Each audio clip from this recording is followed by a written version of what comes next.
board, Seti and Cammy having the same struggles as some of the other players here, down below the threshold. He was able to at least get one. You saw him instantly bounce up the threshold, and he finds another opportunity at an elimination, and even more damage thanks to that water bending ability. Something that I feel like a lot of people are using, but not the way Cammy's using it. Look, we were talking about it.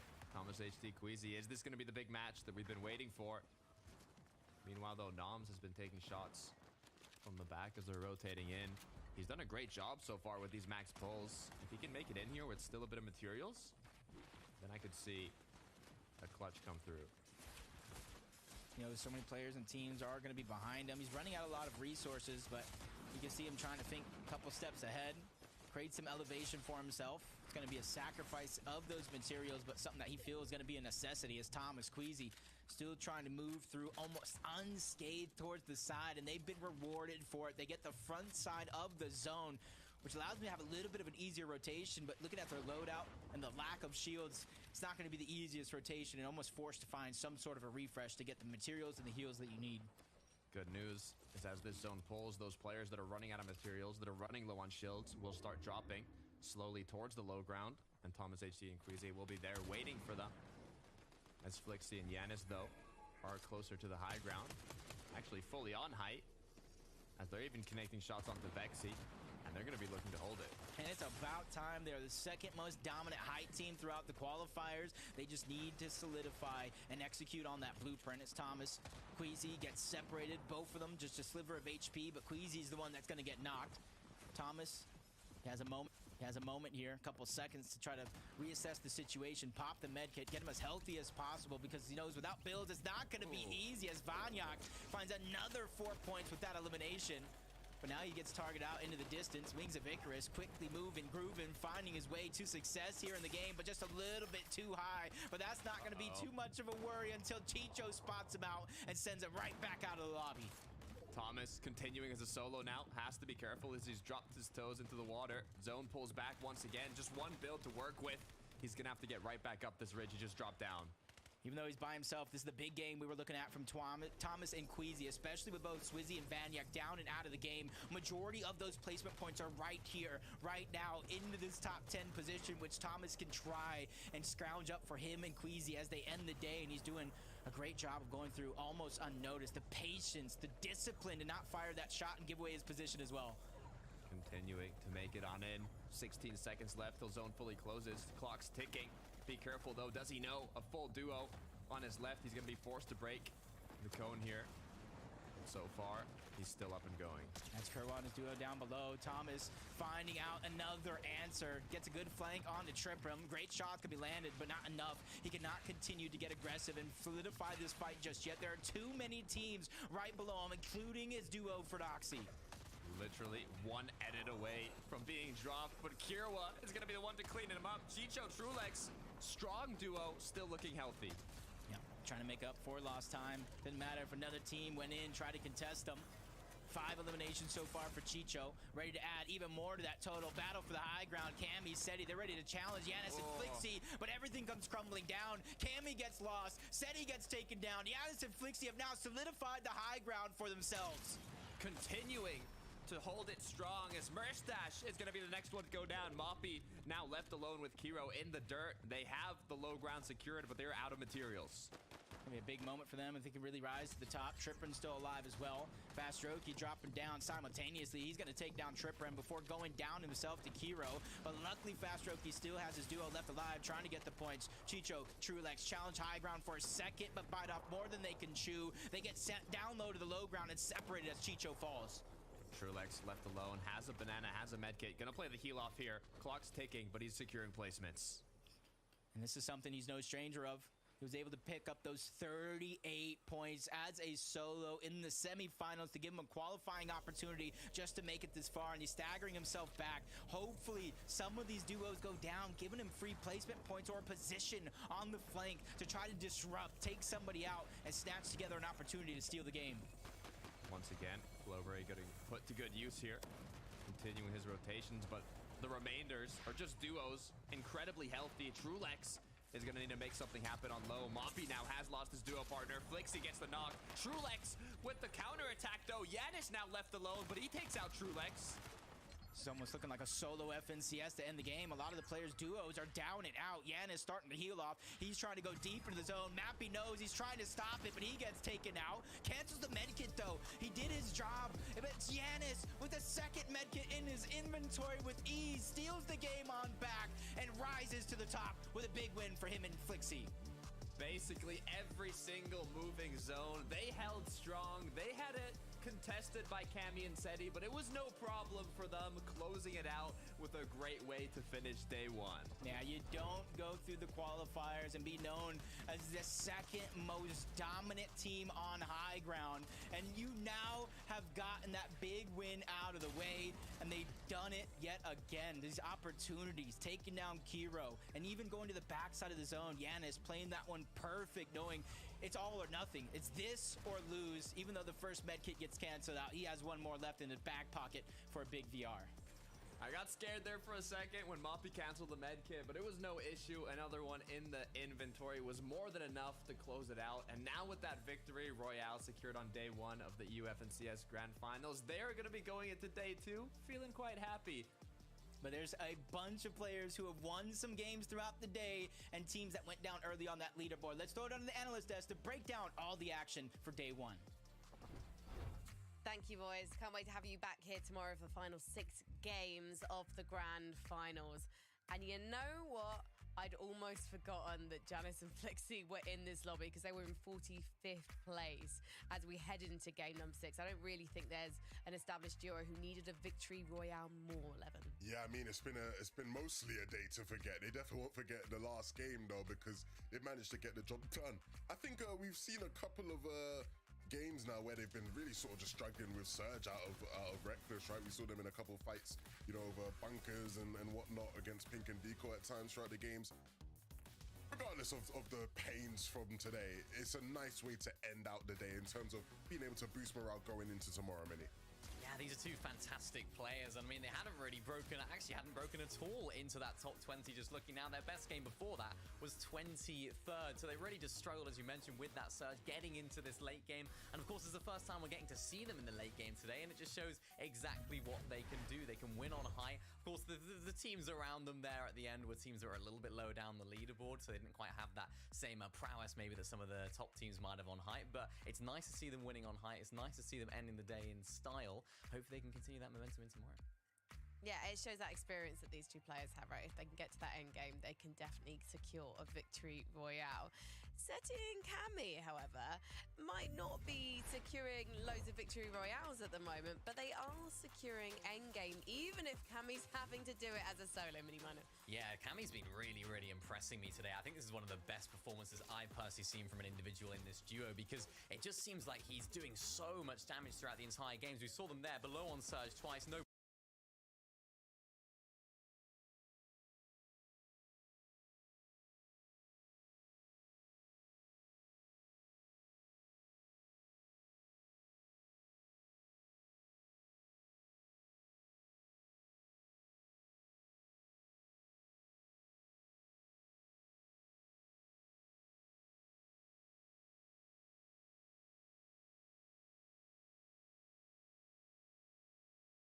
the ideas they've been cooking up in terms of just playing in that storm deep and, you know, using the pads that they have around them with the flow berries to get some distance.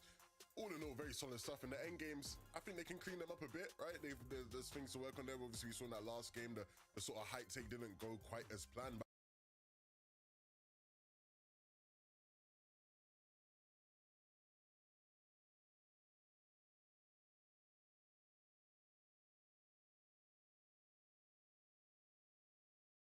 And Banyak today, 2 victory royales to their name, so many eliminations. They're not shy in coming forward and, you know, taking things by force, as we like to say on the FNCS. Although I have to say, I enjoyed in that last game seeing when the Icarus wings do not work, Levin, as I think it was Banyak who just got picked out of the sky. Yes, it was a bit of an unfortunate end of the day, but what a day it has been for these guys. I mean, a lot of people predicted them to come out and win, and I can sort of see the signs of why, right? Brawlers Battleground, you know, a very consistent sort of spot, a decent spot, a good spot, I think I should say, actually, to sort of play from. Obviously, the way they use that Mythic, you know, we saw in the semi-finals, regardless of zones, they're not really going to struggle to be able to make it to end games. And I think all those things compared to the fact that these two are just crazy players. Like, you know, these two are incredibly talented. They've been using the wings, which I think was probably the biggest like sort of tech difference that we saw from this sort of lobby compared to others we've seen from them this season. And everything has just, you know, been perfect so far. It's going to be really interesting to see the competition heat up tomorrow, because a reminder to everyone watching, this isn't just about getting the Axe of Champions and getting $170,000 if you're the top placing duo. It's also about making it to Dallas and the Global Championships. Tickets available, by the way, 7th, 8th and of September. So do make sure you bag those to see the electrifying duos in the flesh. And 5 of them will be qualifying this weekend and joining the likes of Mustache and Malabuka and Queasy and Thomas fighting for the ultimate prize in Fortnite. Mini Miner, how do you feel the top 5 is going to look tomorrow? Is it going to look anything like the top 5 you presented us earlier today? Probably not, to be honest, but what I did mention last week was that the top 5, or maybe top 3 going into day 1 would be completely switched up going into day 2, and I still think that's going to be the case. We're looking back at my predictions for who I think is most likely to win FNCS this weekend and how they've had it in terms of a start. Of course, I predicted Venom and Tayson to be the most likely duo together to get the win overall in the weekend. 17th place for those guys, so not the best start. Cammy and Seti, of course, it's very, very solid as well, but not quite living up to the first place. I think the overall sentiment here, Levin, is that it's a bit of a shock in terms of particularly how Cringe and Noms are doing there, just absolutely dominating off spawn and then continuing that throughout the games.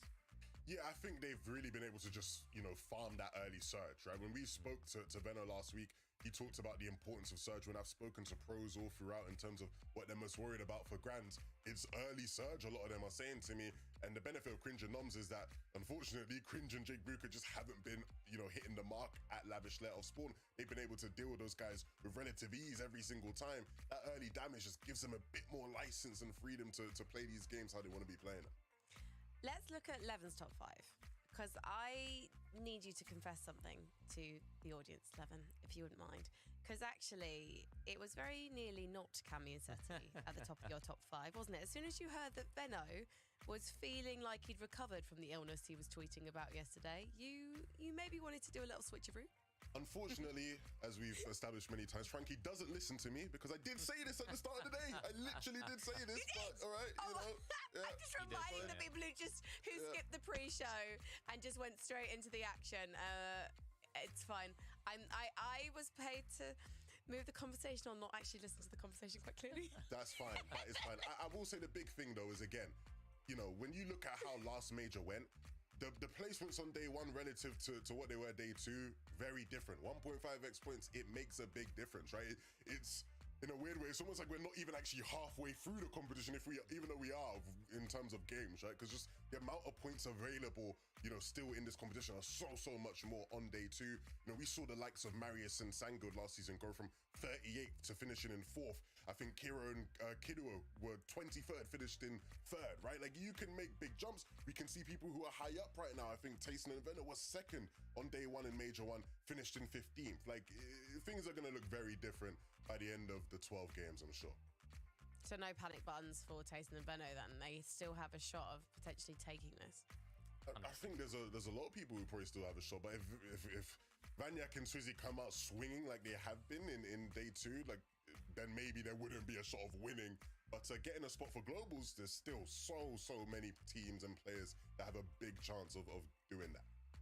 Yeah, I cannot wait to see who takes it. But unfortunately, we do have to clear the airways, because coming up very soon, we've got the North American competition. I know you guys want to see what our regional rivals are doing across the pond, so do stay tuned for that in a couple of hours. Levin and Minnie, thank you so much for joining me today. Also, Jacob and Takata too. I can't wait to restart the battle bus tomorrow, but for now, we've got to sound that horn. I wish you guys a good night.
one and you do what you can. All of you did was make me stronger, faster, harder, smarter. Now my band got so many commas, really alone, cause I'm a baller. I'm the one, I'm the only, I'm the king. Run up on me, and I'ma break through, break through, and I'ma break through, break through. Got a check, then you own, give me that. You the best, come and show, let me see. And I'ma break through, break through. I'ma break through, break through. I'm the one, I'm the only, I'm the king. Run up on me, and I'ma break through, break through, break through, break through. Got a check, then you own me. If you the best, come and show me. We going straight through, straight through. We going straight through, straight through. I'm the one, I'm the only, I'm the king. Run up on me, I'm the one.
FNCS Global Championship. This is day number 2.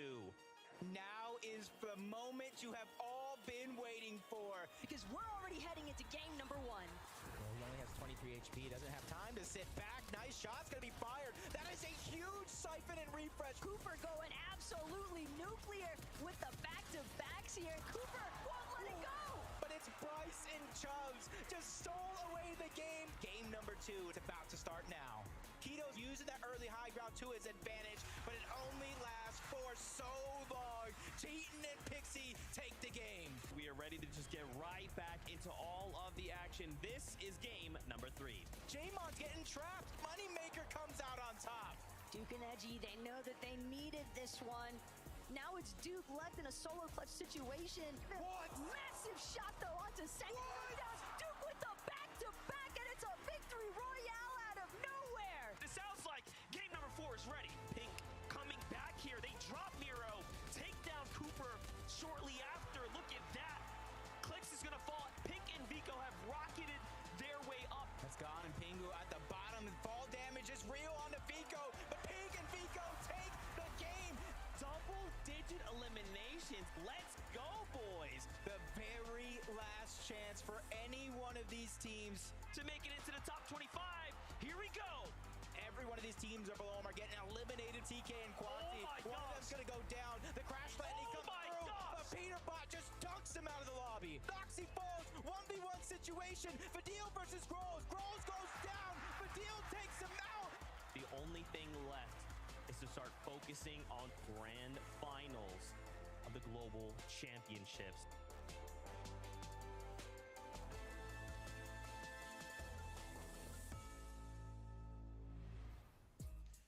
Fortnite fans from around the globe, welcome back to the FNCS Global Championship. This is it, Championship Sunday. 50 of the best duos from around the world will battle it out, but only one duo can walk away global champions. Please give a big welcome to Vivid and Levin2K. They'll be analyzing all of the things. Gentlemen, here we go. The crowd is hyped. Thank y'all so much for that. All right, I like that. Championship Sunday. 50 of the best duos. Fortnite action, next level. One set of global champions. Zeke, Levin, I just got to make sure one thing, Levin. I got to get a pinch. Give me a pinch. Give me a pinch. Okay, that means one thing. It is real. We are really here, the global championship. We have been talking about it all year. Majors 1, 2, 3, last chance major. The storyline was set up earlier on in the year. These players knew what they were fighting for throughout the entirety of the year. And the fact that we have finally arrived on the day gets me so excited. To think that all that hard work all throughout the year comes into this moment here. The pressure for them must be immense, right? But even here, I'm feeling it, right? The nerves, because we've seen all these different teams show off such high levels of skill, but to think it's only going to be one duo, one team that gets to walk away with that trophy. That's right. The fans want it. We want it. And I think for me, man, the biggest thing is you can't skip a beat. You cannot make a mistake. We will have 6 games today, but if you want to be global champions, you have to bring everything today. You cannot think, what could have we have done? What are the things we could have changed? No. Today is the day. Yeah, 100%. I like the fact that you called out 6 games, right? Because we were asking ourselves, how are those 5 games going to go on Friday and Saturday? And they changed so much, right? The leaderboard was bouncing up and down. Teams were flying up it, flying down it, which means that every single game just matters that much more. Yeah, I mean, we've not had such a monumental event, come down to just 6 games, right? Players are used to having to play a lot more than this. And so again, you sort of look at all the players competing and the standings, and things can go any which way at any given moment. Absolutely, man. Well, of course, it's not just going to be us who you are hearing from. Let's take a walk around the venue. Fans from all over are gathered here. So let's kick it on up to the casters for them to say hello.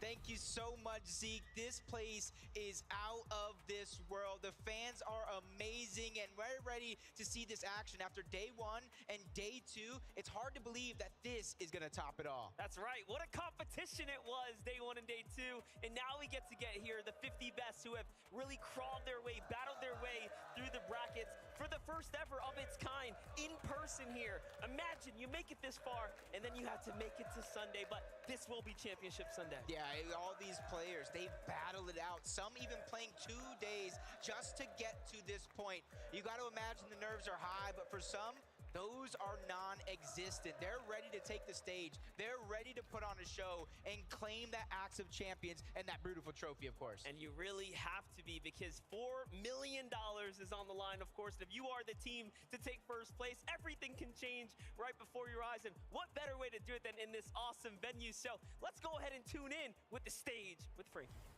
Thank you so much, guys. Yeah, it's mad to think that history is about to be made on this very stage in Copenhagen.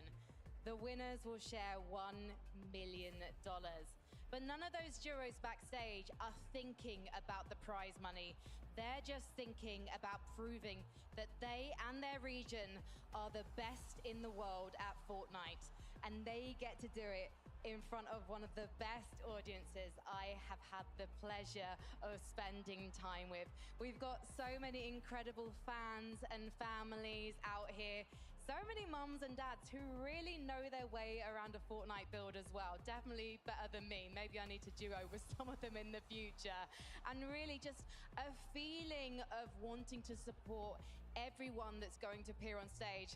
Of course, people do have their favorites, but at the same time, we just want to share in the best moment of these players' lives. And we also have some incredible people in the Creators Lounge, and I know that Kelly's going to be talking to some of them today. Kelly, where you at? That is right, Frankie. I am here in the Creator Lounge, and the energy is absolutely electric. And I've already been to the stadium. I can't wait to see the fans lose their minds once we kick off the competition.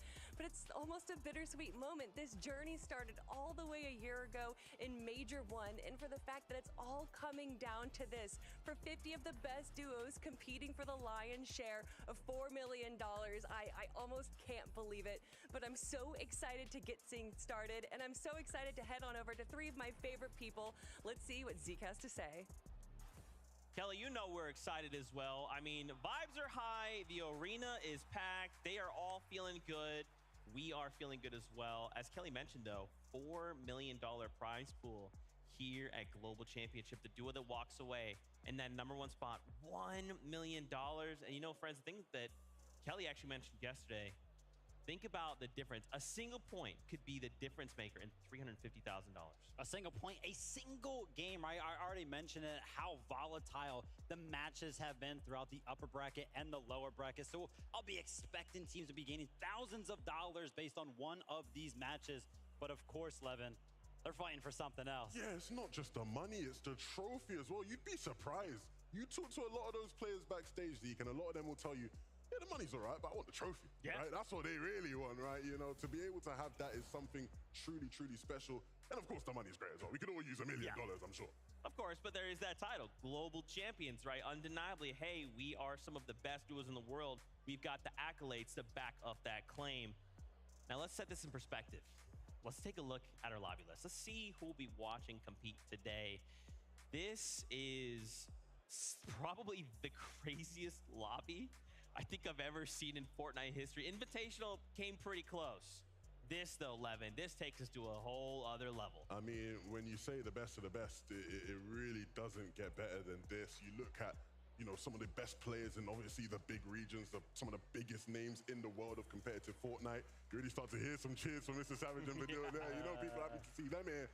But even then, right, from some of the regions that maybe historically aren't as big as the EU and the NAs of the world, you know, some of their best players from there still representing, still getting a chance to show up on this stage. Love the fact that you're bringing up the representation from other regions. 23 EU duos, 18 NA duos, 4 Asian duos, 3 from the Brazilian region, 1 from Oceania, and 1 from Middle East. And honestly, Levin, looking at this list, the thing that I love the most about the format, right, throughout the entire year is that every duo's story is different. Oh, 100%. Right, certain teams have had it easy. Some Major 1 teams, right? They started the year hot, were able to cruise through the rest of the year. Some of the other teams, it was only in last chance Major they were able to make it through. Even then, even from where they've qualified, right? How those teams have performed, the battles they've had at their POI in real life. Everybody has a story to tell coming into this one. and we're going to see it wrapped up after 6 games. So wild. I'm already getting hype. I got to contain myself. Z, calm down. Let's talk about a duo that got a victory royale yesterday. Iamzo and Rise, a duo from NA, a duo that we just all had expectations for. And man, did they deliver. What it would mean to me to win the global championship would be my first like FNCS win and feel nice. What it would mean for me to win the FNCS Global Championship would put us on the map as one of the best teams in North America and represent our region on a global stage. Iamzo and Rise from NA, they've been favorites to win pretty much every single major throughout the year. And they are favorites even for this weekend as well, the Global Championship, and for good reason. 3rd place in Major number 1, 4th place in Major number 2, and then 3rd place in Major number 3. How have they been so consistent? Look, if you ask me who I think has been the best team in NA over the course of the year, I would say these guys. So consistent. Their play style is just mesmerizing, right? It doesn't matter what layer you put them in the end game, they are comfortable. Exactly. And honestly, listen, to me, it comes down to the strategies that they implement, right? We saw them. They were playing around the caches, right? Making sure they got some of those slurp juices throughout the majors. Look, they've been coached by BloodX this year. And they've been looking like a lot of the other BloodX teams you see in EU, where these guys are comfortable. They'll look up for height when it's available. But even if they don't get it, they'll play those mid-ground layers to perfection. Iamzo, one of the best fraggers in the world. He's been unbelievable, mastered everything you can master in this game. And Rise is an IGL, so comfortable, so cool, so calm, so collected, always ready. Yeah, and sometimes we talk about strategy, right? And usually teams, they kind of have something that they like to play into. But for Iamzo and Rise, I feel like they are just good at every single one, right? High ground, mid ground, and low ground. You talk about high ground. Let's talk about a duo contesting that high ground. It's your FNCS Invitational winners, Cammy and Seti. What would it mean to me to win the global championship? I think it would be an amazing feeling because we both work so hard for this. It would be a back-to-back winning awards, just like very nice.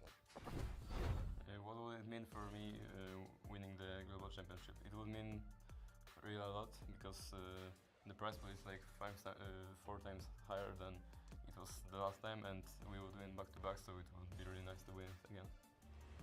The team with all the pressure on them, right? The reigning champions, people see them as... Have we got some Cammy and Seti fans in here?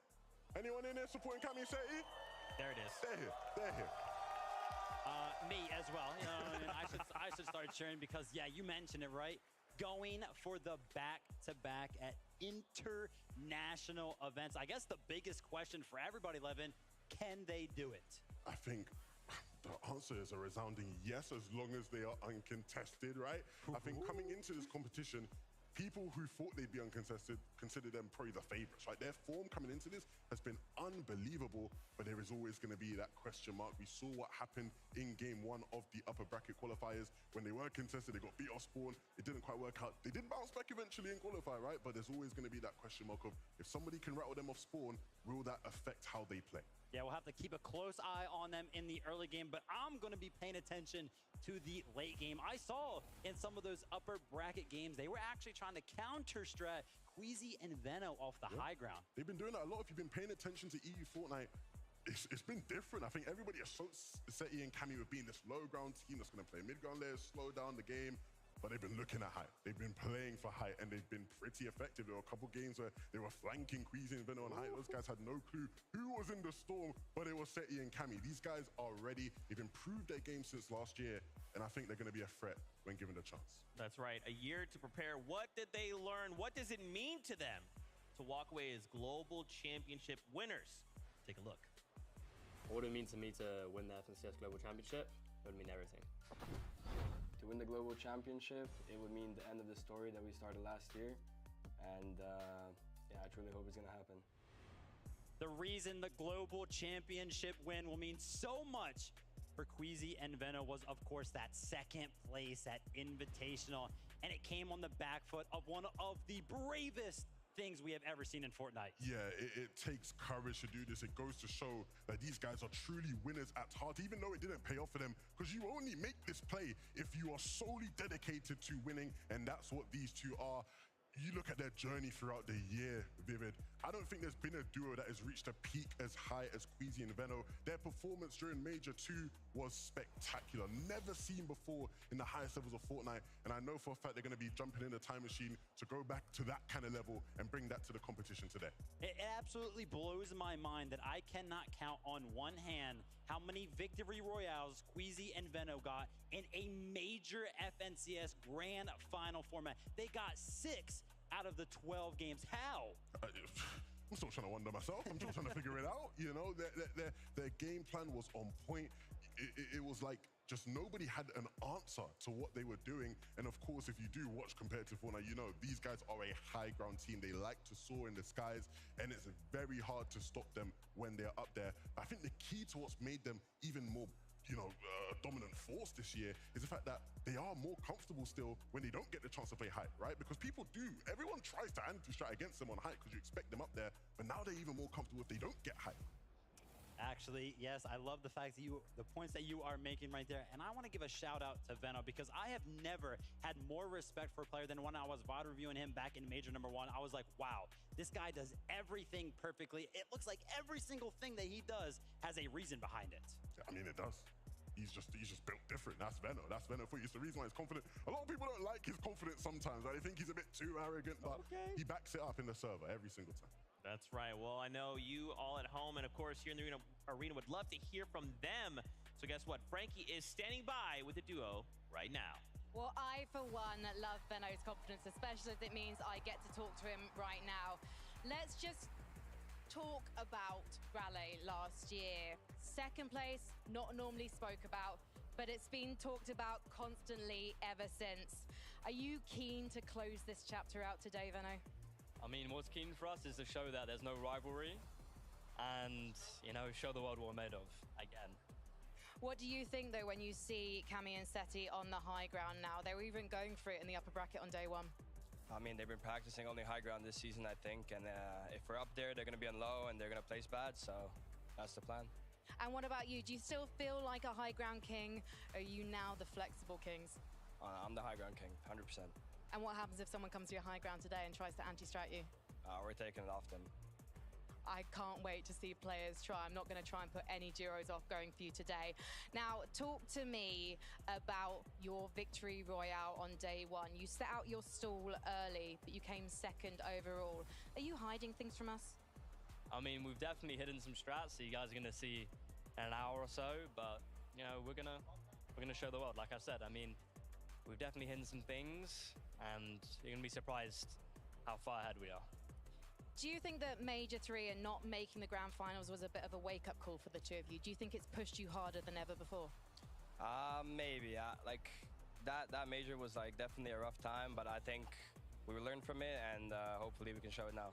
And you know what? 6 victory royales in the grand finals of Major #2. That's no joke. These boys, they're coming for you. I mean, you talk about Veno being confident. Queasy's right there with them.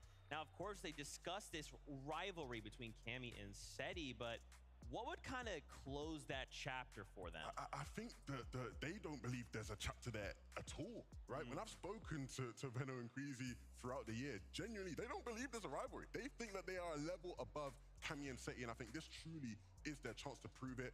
But yeah, for them, I don't think they think there's a rivalry. Veno just said it earlier. He's trying to prove there's no rivalry. We're just better than those guys. Yeah, 100% love that. And I guess when you think about it, right, at an international event, getting second place, really the only thing that you should have a problem with is getting first place. So I wouldn't be surprised if that's the only thing that they care about. A thing many of these duos we talk about have in common is their LAN experience. And some of them have a little bit more than others. I wonder how that's going to play a factor. Well, why don't we listen to them? I would really like to win the global championship. I think that there are certain factors that separate winning online and winning at an actual LAN. The biggest one is just your nerves and being able to control them.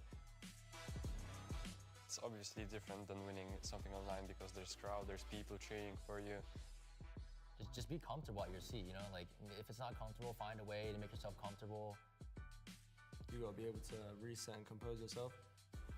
For me, it doesn't feel like a difference anymore. Playing at a lot of LANs now, and I think I'm one of the most experienced players. I think for most pros, everybody plays this game to win. When I won it in Saudi, it felt surreal. The feeling, it just felt like a dream, I'll be honest. Definitely winning a LAN gives me a confidence because I know I can do it. The best moment of the last year was obviously winning Invitational. When you win a LAN, your reputation is just, it's just higher. I feel like Cayman City could definitely win, but I feel like they have a lot more pressure than like everyone else. We feel really comfortable, and we think that we have a really big chance of winning. I don't think there's any pressure on us of winning this global championship because we don't need to pressure ourselves. It's either we win or we don't win. I think it's just gonna be a pure competition. I think like everyone can talk, but at the end of the day, like the actions matter the most. No matter what tournament you play in Fortnite, people are always going to have expectations. When you get a taste of winning at LAN, you always want to chase it again.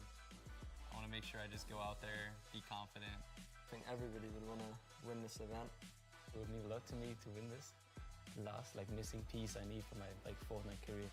I came here for one thing only, is to win. It's 6 games, so anything can happen. To whatever happens, good luck to everyone. We'll see if their experience helps them out today, but as we continue this talk about what we're going to be viewing, let's talk about format. What has led us here? Well, we started with an upper bracket and a lower bracket, both with only 5 games each day. Now, gentlemen, the key factor here is twofold. One, we have 6 games, but on top of that, grand finals, we're used to 2 days, 6 games each day. Here, we only have the 6. Yeah, it's a little bit different, and we just heard Vico talk about it. 6 games, quote unquote, anything can happen. Anything can happen. I don't know how many times I've commentated 6 games events, right? And it's like you go into the last game and the game ends and you're like, how did this team win? Where did they come from, right? Because there are so many teams, the points will end up being so close that so many different teams are in contention, right? And hopefully for the fans that happens today, right, you get a bit more action, a bit more intense. But for the players, it's like you really have to make those games count, right? You can't just think, okay, it was just day one, we reset, we've ordered, we come back tomorrow. No, these are the 6 games. You don't leave this stage without there being a winner. That's right. Again, you just can't skip a beat, right? Let's take a look at the point format. We've seen this in the last couple of days, 65 points for the Victory Royale. Top 25 will get you just a little bit of something. Obviously, still 4 points per eliminations, rather. But still, those mid-match objective points. 15 for Rift Island. The past 2 days, we've just seen Rift Island casually set aside. But guys, these 15 points, they could make or break a duo. Yeah, I mean, all of the points can make a difference for sure, right? We're talking about the volatility of the 6 games, which just means that not only every single game matters that much more, but so does every single point. Spoiler alert, game 5 and 6, Rift Island's going to look messy. Yeah, it's going to look crazy because everyone's Don't tell them the script, Levin. That is the script, I'm sorry. I had to leak it. Y'all are crazy. So let's talk about some of the, we'll talk about a couple of the contested POIs. What are we expecting to see here? So we've got a handy dandy map here. So keep in mind, these yellow circles you're seeing, that means there's 2 duos at these spots. The red, there is 3. Let's go ahead and make this easy. Racetrack, Thomas HD going up against Kanata. We saw this up in the upper bracket, and this went a certain way. Now we get the run back. What has Kanata learned, and how can we expect it to go for round 2? Thomas HD with the home ground advantage. Kanata with a little bit of a birthday buff. I am excited to see how this one actually ends up panning out, but we kind of already saw how this is going to go, right? Upper bracket might have been a little bit of a teaser. I think it was. And that's unfortunate for the birthday boy Kanada, but I do think what we saw from that Friday games is that Thomas HD and Malibuka are comfortable, or at least more comfortable than the NA boys when being contested. Thomas said it on Friday. No disrespect to you, Kanada, or maybe full disrespect, who knows with Thomas nowadays, but I've played better players than you off spawn, right? And throughout the year, throughout the majors this year, we've seen them be contested at the racetrack, and they've still managed to put on incredible performances over 6-game formats. And so if you're Thomas HD, you're just thinking, okay, cool, we just win our 50-50s. When we get the chance to play a game, we're going to be spectacular. For Kanada and Aegis, though, I don't know what there has been for them to learn almost, right? Because they're going right back into the ringer again here today against a top team that will be relentless every single off-spawn fight. You know, let's be honest, right? It was pretty much a rough day for them, or upper bracket day, right? They mentioned, oh, we made it off-spawn 2 times on socials, but then the snipers came into play, right? So their games were kind of ended short, but the lower bracket run yesterday when they were uncontested, they got 30+ points every single game. So they know that they can do it. They're coming in with a lot of confidence. Well, we had this interview lined up on day number 1 of the upper bracket, so let's relive this moment again. Frankie is standing by with the duo. Over to you. You say I'm standing by. I feel like I'm standing in the middle because the 2 of these guys, Thomas, I think they might be cheering for you out there, but maybe some are cheering for Canada. Copenhagen, are you cheering for Thomas? Can I also hear if you'd like to give a cheer for birthday boy Canada, please? It's interesting because I can hear a few boos. Are you enjoying the idea of being the villain today? I mean, like, I can't do anything. Thomas is playing home court advantage. You know what I'm saying? I mean, hopefully I got the French guys on my back today. You know what I'm saying? I mean, I feel like what you're also saying is Racetrack's his home. So why are you dropping there? Listen, like, I got nowhere else to land. But, you know, that's just how the game is. Like, I'm just going to have fun today. I've already accepted not winning. You know what I'm saying? But I'm just going to see what happens. You came second, though, in the lower bracket. 40th on day number 1. Thomas, you came 14th. And we need to clarify something here. When you guys had your off-spawn battles, what was the score? I would say it's 3-2, but Canada is arguing that it's 2-2 because he died out the air. But yeah. So I feel like you still won them because he got eliminated in the air. I think he technically gets the victory there. Canada, you're saying the game's easy when it's uncontested like yesterday. So why on earth would you want to go back to Racetrack today? I mean, like, to be honest, I don't have the respect that Thomas does in like an international land, so I can't like just go somewhere else and be uncontested, right? And I've already been landing here, and I really believe that I have the best drops at this spot. And I mean, if Thomas really could land, Thomas could land anywhere, I think, on the map. Like, unless it's not like the best teams, he would get uncontested 100%. So you're actually backing him for the win today? I mean, he's not backing anything. I'm just saying, like, I'm just gonna try my best, right? But I'm just here to have fun. All right, and Thomas, what about you? Because I know you've said second place isn't good enough after you missed out on winning major number 1 this year by 1 point. So what are you going to give this competition today? I mean, we'll just try our best, like try to get as many late games as possible and try not to get eliminated off spawn. So yeah, we'll do our best. Copenhagen, would you like to see Thomas and Canada do their best today? Boys, I know you're going to give them a show. Shake hands as we head back to the desk. Canada treating it somewhat lackadaisically, right? Just saying, yeah, I've accepted defeat. I don't buy that, Canada. I feel like this is a misdirect. I'd like to hope it is. Unfortunately, I don't think it is. Because he's been saying this for a while. Like, I asked him the week like before the tournament, he was like, yeah, I think it's over really against Thomas. And I think for anybody who doesn't really understand, that just shows you how good Thomas is, because Canada is one of the most confident and one of the best players in the world. And he thinks against Thomas HD is over. So that just goes to show how good Thomas really is. That is crazy. And, you know, I mean, there's still prize money, right? Okay, let's just, maybe we just take it slow. Canada, maybe we take it a little slow. But let's shift gears here. Let's talk about Acorn going up against Pink. I cannot wait to see what happens here, because again, it's a repeat of a battle we got to see on Friday during the upper bracket. And it's one that I'm not sure how differently it's going to go, Vivid, because Acorn and Cold, even though they were up against Pink and Vico, they still did incredibly. Yeah, and listen, me and Levin were talking about who we think's going to win the global championship, and I was like, gosh, I really want to say Acorn and Cold, but they're contested, and, you know, my competitive side is like, oh, that's such a disadvantage in a lot of these scenarios for the teams, but then everyone was like, well, I mean, upper bracket day, they won, and it was the same situation. I was like, oh my gosh, wait, they won the upper bracket by 70 points, and it was the same situation. And Pink was in disbelief almost by how impressive those guys were, because coming into the competition, Pink and Vico, they had cooked up so many different strats to try and nullify Acorn and Cold. Pink and Vico are used to being contested in this area of the map throughout the year. Acorn and Cold, on the other hand, haven't been, right? So the mentality for Pink and Vico is like, let's make it as uncomfortable for them as possible. They won't be used to it, right? They won't be able to know how to adapt. But even coming into it, using the strats he had cooked up, it still didn't phase Acorn and Cold. And after the tournament, Pink was like, I guess he's just a GOAT, because nothing phases him. I don't know what we can do to really stop this guy. I mean, that is a lot of respect to give to somebody that you are contesting. But I mean, like, Acorn and Cold deserve it, right? Cold always talks about Acorn being the best IGL in the world. And then I think everybody knows Cold is definitely one of the best fraggers. Sometimes you can just be like, hey, can you go find me an Elim? It's done in like 5 seconds. Yeah, easily. If you were going to make like a Player of the Year award and you had to have a top 3 shortlist, Cold 1,000,000% would be in that top 3. Throughout the course of the year, this guy has been on a whole different level. Absolutely. Well, I'd love to get the perspective of Pink, and who better to get that perspective than Frankie, who is standing by with him now. It's been amazing to watch Pink and Vico over the past couple of days, because on day number 1, they came in 33rd position. But day number 2, after an epic victory royale in game number 4, they managed to race up the leaderboard to 12th, and now they find themselves in Championship Sunday. Pink, tell me about the momentum you found to take that victory royale yesterday. It all started with the kills of Spawn.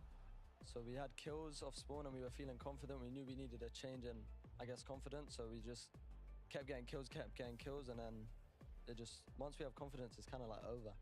What happened to your confidence on day 1? I remember you telling me that Acorn and Cold were griefing you. Did you think that maybe once that was out the way, you could just focus on your game?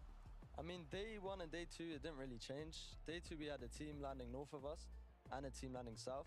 So I'd say day 2 was even worse than day 1, but we still managed to make it happen.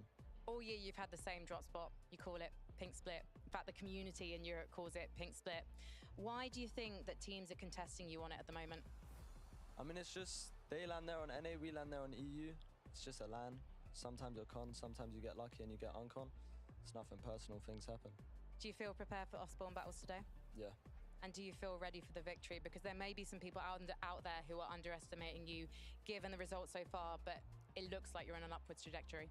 I mean, at the end of the day, it's 6 games. Anything can happen. If you have your day, you're $1 million richer. So I hope God's with me. Well, hopefully you are going to have a fantastic day today. Thank you so much for talking to me, Pink.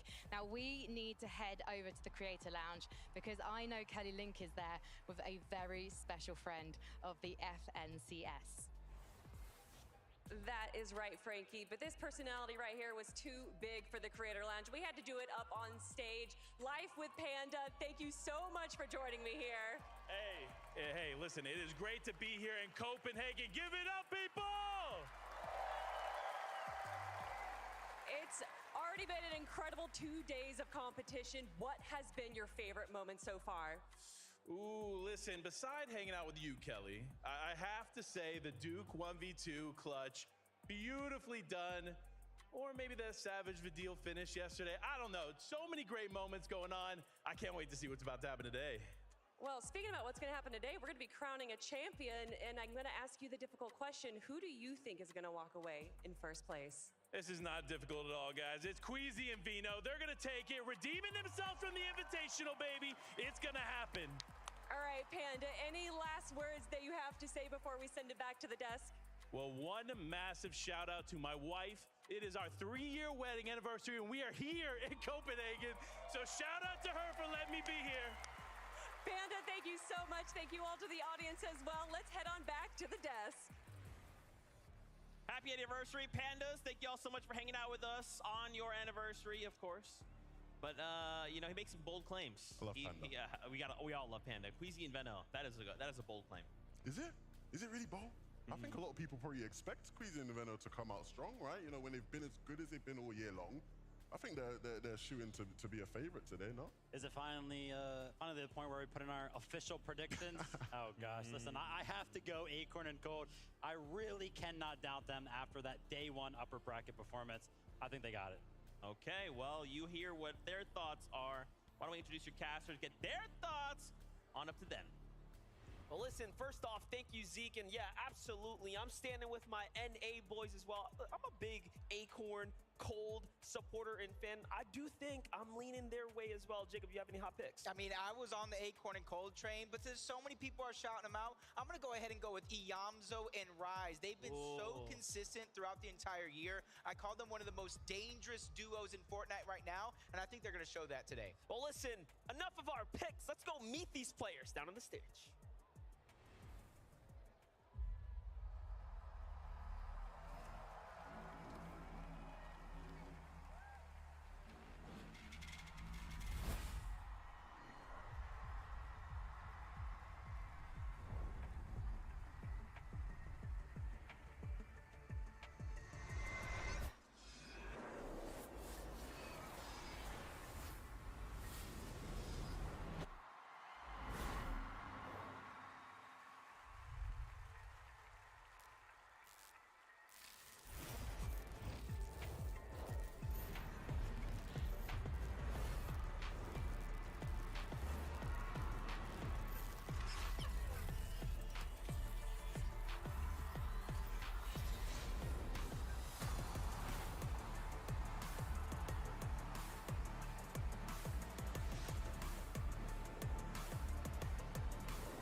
For the past year, hundreds of Fortnite duos have been competing for the chance to stand here on this stage in Copenhagen. And now just 50 remain in the running to lift the trophy, to own the Axe of Champions and call themselves the best Fortnite players in the world. Copenhagen, are you ready to see history made? You have been the most incredible audience all weekend, and I know you can't wait to give these players your all. So, for the final time this year, please, Copenhagen, please welcome your players!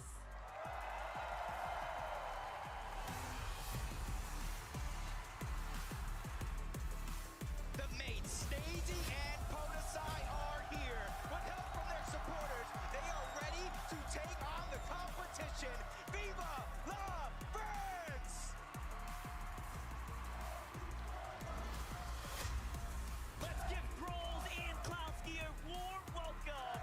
This duo has worked hard to get this far. It is time for them to begin aiming for nothing but the top. Give it up for Cooper and Miro. This duo has shown they belong on the big stage. Will they be able to break through and hoist that trophy?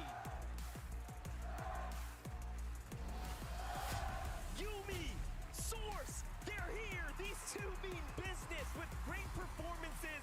They have secured their spot here at the grand finals, but it is time to lock in.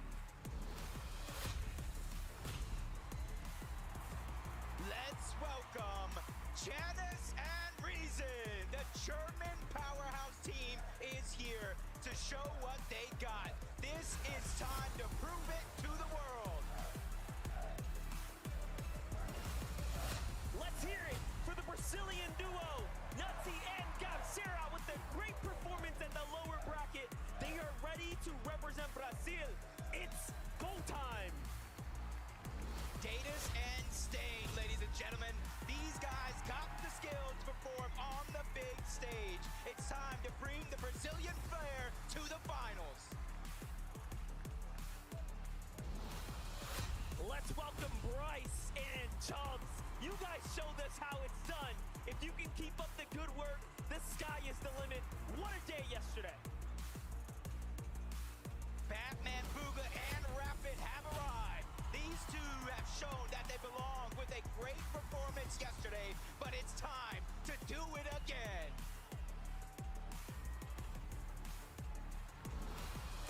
And now, Steno and Lucy.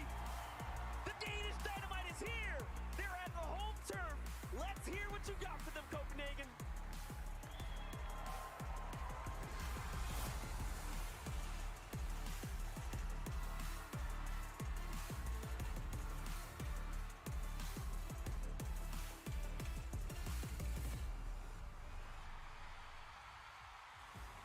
That was just the first 10 duos we've seen compete here today. And I got to call them out right away. Janice and Reason, a duo that you heard Copenhagen go absolutely wild for. I want to talk about the expectations we have for the duo on the day. Yeah, if you ain't familiar, if you ain't been round here before, let me introduce you to Janice and Reason. These guys are OGs. They've been here. They've been at the top. They've been to the mountaintop. They've seen it all. They've done it all. They've won it all. And they're going to look to try to do that again. They came so close in Major 1. Major 1 Grand Finals in the EU, they led the way after day 1, and it looked like a spot in Globals was there for them. But they didn't quite do it, and it took them all the way until Last Chance Major to finally do it. And I know they won't wait late again. They're going to come in early and try and do their thing as best as possible. But that's what being a global champion is all about. Performing in the clutch. It is a tall task for them today, as we showed that little drop map earlier, right? Where we were expecting a lot of the early game action to show. And there was a red area. That means there are 3 teams up there, and unfortunately for Janice and Reason, they are one of them. That's right. That's just the first 10. I want to meet the next 10, so let's just jump right into it.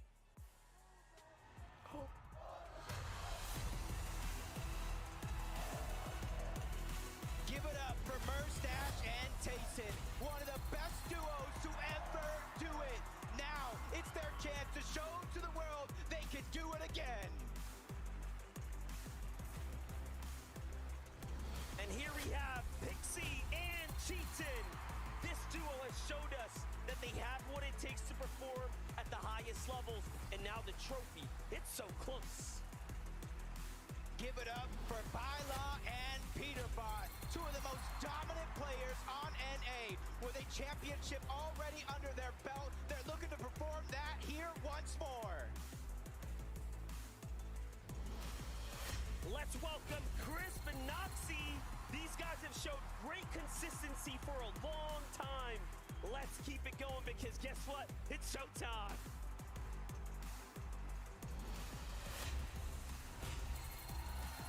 Kitos and P8 Zin, the Brazilian champs are here. They know the feeling of winning. Can they do it again? We know the Brazilians are cheering you on.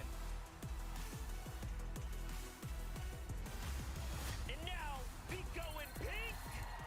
They have accumulated momentum all weekend long, and now it's time to give it your all. Good luck. Coming all the way from NA, let's give it up for Quanti and TK. They have showcased amazing skill for a long time. They are here for the finals, and that trophy is waiting. But wait, we have Blaha and Mixon, the Polish duo. Let's make some noise. It's time to crown some new Polish champs potentially. Let's bring on the heat. Stand up and get loud for Roban and Axforce, making sure they only needed the upper bracket to qualify to the grand finals. Can they keep up the momentum? Now let's hear it for Booga and Threats. These guys aren't playing around and do not plan on leaving empty-handed tonight, but will the trophy go home with NA?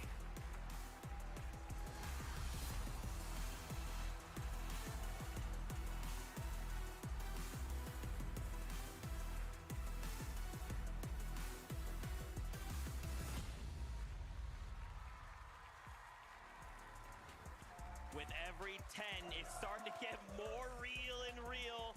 The duo we wanted to highlight here was, of course, your World Cup champion, Booga. You know we had to talk about it. Vivid, imagine the World Cup title and then slap a global championship title on that. That would be crazy. What a career Bugha has had, teaming up with threats for this year. Coming in major number 2, a 5th place. Closing out major number 3 with a 2nd place. Not to mention Bugha himself has 3 FNCS titles. I mean, what can't he do? One of the GOATs of this game. And I personally, as a fan, just want to see him lift a trophy on a major stage again. Yeah. It would be amazing. I'm hoping, man. Of course, we've got more duels to introduce. Let's get the next 10.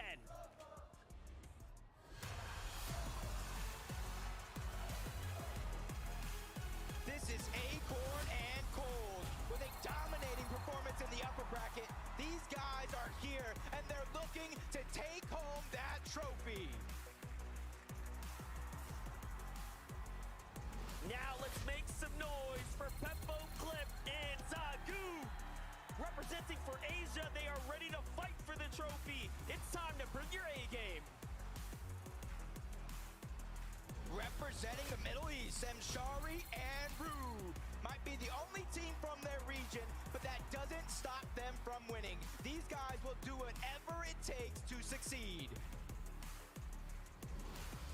From NA, we have Thoric and Bolts for Viton, proving that they can take home FNCS wins. They have championships under their belt, but can they do it one more time? Misha and Teeny, ladies and gentlemen, do not feel safe regardless of where you drop on the map when these guys are in the lobby.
We actually had to qual from the last chance. And boom, we qualified. I was on top of the world, you know? I was a grand finalist, a top 50 team, you know? We placed 15th. That was my best placement in the Grands ever. It was also my teammates' first ever Grands. I don't even remember what we got. It was that bad. I definitely was not happy with that performance.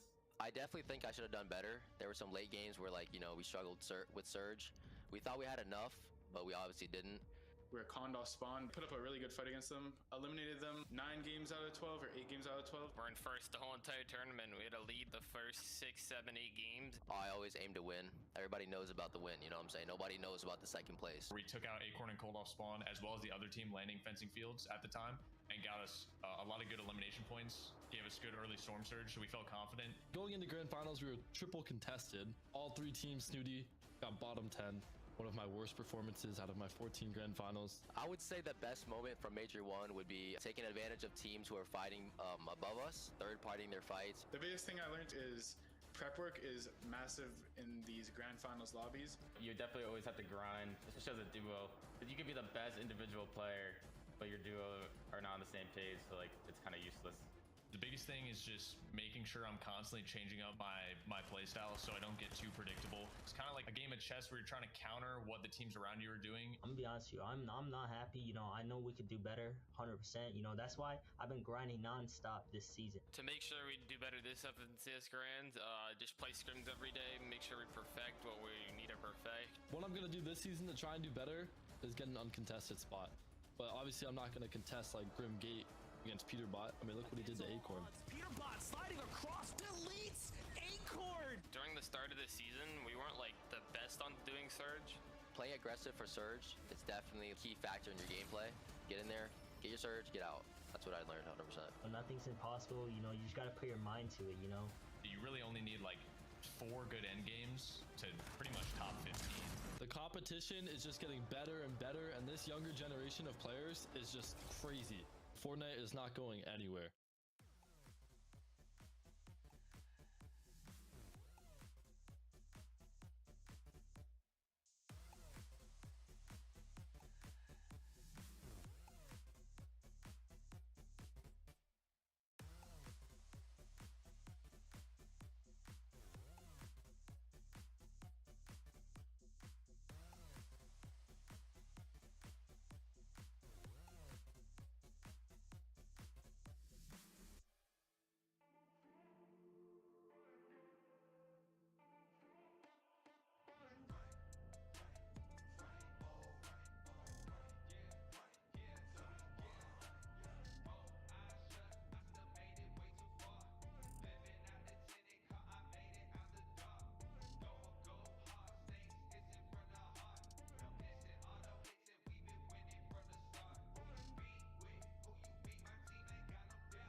What's going on, Fortnite fam? Welcome back to the FNCS. This is it. The grand finals here in North America. We got to watch some of the action in EU, but of course, now it's NA's time. 6 games here today, and then another 6 tomorrow. These duels are going head-to-head for their shot at the Axe of Champions, but there's also 3 spots available going to Global Championships later this year.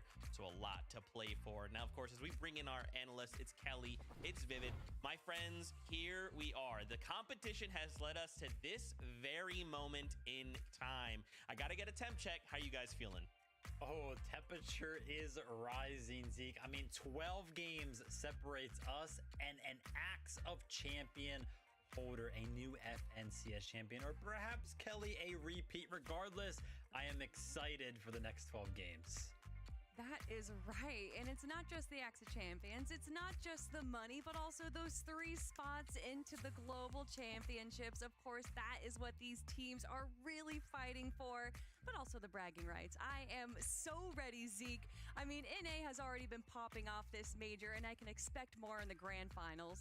That's right. I'm telling you, eyes are on the Global Championships. And of course, for y'all at home, if you guys want to go, it is happening in Texas this year. Tickets are available. Go check out online for all the details. We hope to see you guys there.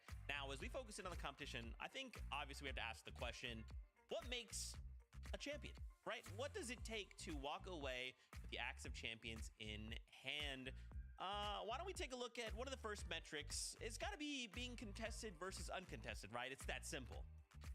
And I mean, for the longest time, I mean, dating back all the way to when I was playing ancient years ago, if you were not uncontested, it really was, you know, nobody was really favoring you to kind of win an event, win an FNCS. But as you can see here, if you take a look on the left side of your screen, the past 4 regional seasons of FNCSs, they've actually flip-flopped between, you know, being contested and being uncontested as it pertains to whether or not our FNCS champions had such in their drop spot location.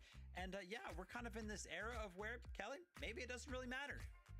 Yeah, a lot of it comes down to circumstances, like what we saw from Acorn and Cold last major. They were triple con, but they made sure to split and pretty much never engaged in a very serious fight besides a few tags. Wherein, conversely, Kanata and Agers, who were uncontested, made up for that by having a huge split drop, as well as some incredible, unique storm surge strategies. So regardless of if you're contested or uncontested, it's all about how you utilize it. Okay, so it's not just contested versus uncontested. Then it's got to be, I don't know, if you're in first place, day 1, you win, right? It's got to be that simple. That's simple. No, not so simple, Zig. I mean, actually, throughout Chapter 4, it was actually that simple. Our FNCS champions actually were in first place at the end of day number 1. But then Chapter 5, Season 1, just 1 season ago, Acorn and Cold did the unthinkable. And being in third place at the end of day number 1, they managed to clutch up. But Kelly, there's something important to kind of mention there. It's that Chapter 5, Season 1, of course, was the introduction of those 1.5x points that we'll see in day number 2. That's right. And actually, if you go back to Chapter 4 and put in that 1.5 that for day 2, Kanata and Agers actually wouldn't have won either. So although first place in day 1 is a great indication of doing well, that doesn't necessarily mean that they're going to win the whole thing. Okay, all right. So it's a little more complex than just these 2 factors. All right, let's take some of this information. Let's take it to the map itself, right? Now we know contested, uncontested. It doesn't really matter. Sometimes a duel will just walk away and they'll win it all. Let's kind of start with the talk of the town. It's Grim Gate. Peterbot Pollo going here, but now, finally, Vivid, they will be contested. Yeah, and I mean, listen, for anybody that's just tuning in to NA, kind of checking out just grand finals exclusively, Peterbot and Pollo have ran NA this season. They have been getting uncontested Grimgate, uncontested high ground, anything that they have wanted. And them being contested may be a little bit of a switch up for them, but of course, Jutras and Kraz, the team contesting them, it's their first FNCS finals, Kelly. So, I mean, if there was a team for the most aggressive and dominant duo to kind of take advantage of, it's going to be Peterbot and Pollo. So maybe we should be a little scared for that other duo. Yeah, if the scrims that happened recently are any indication, it's definitely going to be Peterbot and Pollo's POI. But also another uncontested POI is Karen's Crossing. That's over in the west side portion of the map there. And that's where none other than Kanata, the Chapter 4 Season 3 champion, and Cooper, the global champion, are going to be landing. Yeah, and I mean, this is this fits their playstyle more, right? You don't really imagine Kanata and Cooper wanting to fight Oswan because Kanata has been so good season to season at finding Storm Surge, no matter it's in the middle game, the early game, anything like that. He's always consistently above. I love it. Okay, so let's toss another name. It is uncontested. It's Yamzu and Rise. Yeah, and you know, I'm actually happy to talk about Yams and Rise, right? Those split drops come into play, especially when it comes down to Yams and Rise, so much so that they were kind of struggling throughout some of the open qualifiers and actually being able to get all of their loot. But of course, this being an FNCS Grand Finals set lobby, they're going to be getting all their loot uncontested. And obviously, it wouldn't be an FNCS major if we didn't have a dozen teams landing over in fencing fields. Actually, only 3 teams this time around. But actually, the teams that we did see here in Chapter 5 Major 1. Yeah, and big name teams as well. Acorn and Cold, your reigning FNCS champions. Muzz and Paper, and Krizix and Yasir will also be over there. So Acorn and Cold are going to be finding themselves in familiar ground when it comes down to the POI. It'll be exciting to see if they can kind of run up the back-to-back. All right, so we've talked about them, right? Peterbot, Pollo. A little bit. You know, we can sit here and say, hey, they're real good. You know, let's just take it a step further. Let's just show you some of the numbers, right? These guys ended last season in 2nd place. And now, as Vivid mentioned, they have been dominating all season long. This has to be their season, right? This is it. Yeah, and I think of course, getting 2nd place last season was awesome, but a lot of people have them as their favorites to go ahead and win this season. I myself included. I think that their aggressive playstyle being backed up by that Grim Gate medallion, that aspect of agility, is going to be too much for the rest of this lobby to handle. Yeah, the way that they're able to just control the lobby, whether it's the mid-game rotations or the in-game height hold, that Fizz on top of the coin is just absolutely dominating the rest of the lobby. Okay. Why don't we hear from our casters to get their thoughts on today? This is them. It's MDF and the Best Taco. Thank you, Zeke. That's right. We have a lot to look forward to, of course, here as we are getting so close to the Global Championships and crowning who's going to take those seats. But it's Grand Finals, Taco. Yeah, I'm big cheesing, man. This is the weekend that everything so far in Major 2 has really been building up for. Whether teams are contested, uncontested, everybody has been trying to figure out their surge strategies leading up to this big weekend. Yeah, that's right. So there's going to be a lot of crazy competition. And, you know, NA is loaded with the who's who of competition, as we all know. So I couldn't be more excited, Zeke. Man, me neither. And we're getting close to starting off the competition. But really quickly, we did want to highlight, obviously, the conversation of who could win and walk away champions is great. But again, 3 spots going to the Global Championships. So let's talk about who could walk away in the top 3 and solidify themselves that spot and take a seat on the bus going to Global Championships. You know, let's start off with Eamzo and Rise. Kelly, you know, these guys, though they haven't had the most stellar qualifiers, have they kind of fixed what they've needed to possibly end this weekend in top 3? I mean, they didn't have the most stellar qualifiers in Major 1 as well, but they still performed absolutely incredibly in Day 1. Unfortunately, they did run into issues in Day 2 and weren't able to play all their games, which is why we saw them go into 8th place. But before that, in Chapter 4, they literally placed 3rd, 4th, and 3rd throughout the majors. They are an incredibly consistent duo. In fact, might be the most consistent duo in the last year. And historically speaking, they do way better on Day 2 when they're able to play all their games. So obviously, with the current meta, it definitely favors them. One thing to always keep an eye on when it comes to this duo, though, it's strategy. It feels like every single time we see them in a set lobby, they come up with something that is just so unique that nobody else has really been doing, and they always do such a good job of keeping it hidden. So I wouldn't be surprised if we saw some pretty consistent strategies kind of come out during the Grand Finals. But of course, Kelly, the one thing that kind of surprised us last weekend was their ability and their opportunity go ahead and not only take high ground, but also a victory royale from the well-respected Peterbot and Pollo. It was something that definitely surprised a lot of us, but I do want to speak on what you're talking about of how smart they are as a duo. I just remember in Major 1 where we had both of them shooting emptily in a tunnel, kind of baiting a player to come through, and it actually worked, and they waited in a bush while the players came towards them, and they were able to get some shots, not the elimination, but just it's those kind of plays that really breaks the top players from the rest of the lobby. I love it. Now, you guys use word there, consistent. I think when I think consistent, the duo that jumps to mind is Kanata, right? Kanata and Cooper. These guys, though they didn't necessarily get themselves a victory royale to auto-qualify to grand finals, they just kept slamming these consistent performances in the semifinals. Yeah, I mean, Kanata, the player who has made it to every single FNCS Grand Final. And then Cooper, of course, Global Championship winner. I mean, what a duo we have formed right here. And they look super good this season.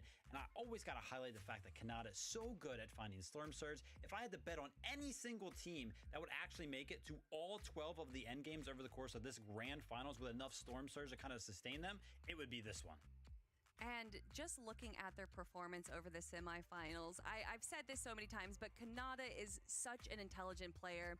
And I love this. Towards the end game, in game number 2 of semis day 3, they see that it's going over a bridge and also that there's water underneath. They see most of the duos are going to be going over the bridge. So instead, they decide to save a few mats by going under the bridge. And you can tell that there's barely anyone near them, just one player right behind them. This allows them to box up in the metal. And then they use this to be able to control the rest of the lobby, grabbing great eliminations. But this part right here is really what sticks out to me. They're holding high ground. It's 2v1v1. You can see Cooper jumping up, but if you watch Kanata's streams, he pulls him back. He says, why do we need to go for them? We're gonna win regardless. We have the splashes. Don't go too aggressive. And that really, to me, it's not knowing when to fight that makes these top players. It's knowing when to not fight. Okay, I like it. Okay, let's talk about another duo. All right, let's put them on the radar. Clix and Epic Whale. Of course, they've already been on the radar, but I think because being grand finals, I think we have to be a little more. We have to nitpick a little bit more, right? So though this duo has been performing very well, guys, I feel like one of their biggest struggles is actually Storm Surge. Yeah, I mean, listen. Everybody, when they're talking about Clix and Epic Whale, and it comes down to their Storm Surge strategy, it's like, well, if Clix doesn't have a sniper rifle, then they're probably not getting enough surge. So, if Clix doesn't necessarily get that sniper rifle, which, by the way, he's super good with, then we're probably going to see this duo kind of putting themselves in positions to actually box fight, get really, really close with other duos around the bunkers. Yeah, Clix is an incredibly great fighter, so regardless of having the sniper or not, I don't think it's going to be too much of an issue once we do get into the end game there. But of course, it's those long-range shots that we know Clix for right there. So good. But Clix and Epic Whale, they have downloaded Lavish Layer so well. They know the pathing. They go for bunkers every time. They have such a strategy, and to a part, I think it's a little bit of a double-edged sword. A lot of these end games go down to being able to adapt to your playstyle, and I feel like Epic Whale and Clix are very regimented. However, we've seen them improve time and time again. We saw in Major 1 that they constantly went for height way too early, and in the most recent games we've watched them in Major 2, they've made such improvements, and I definitely think a lot of that is due to their coach BloodX. Okay, all right.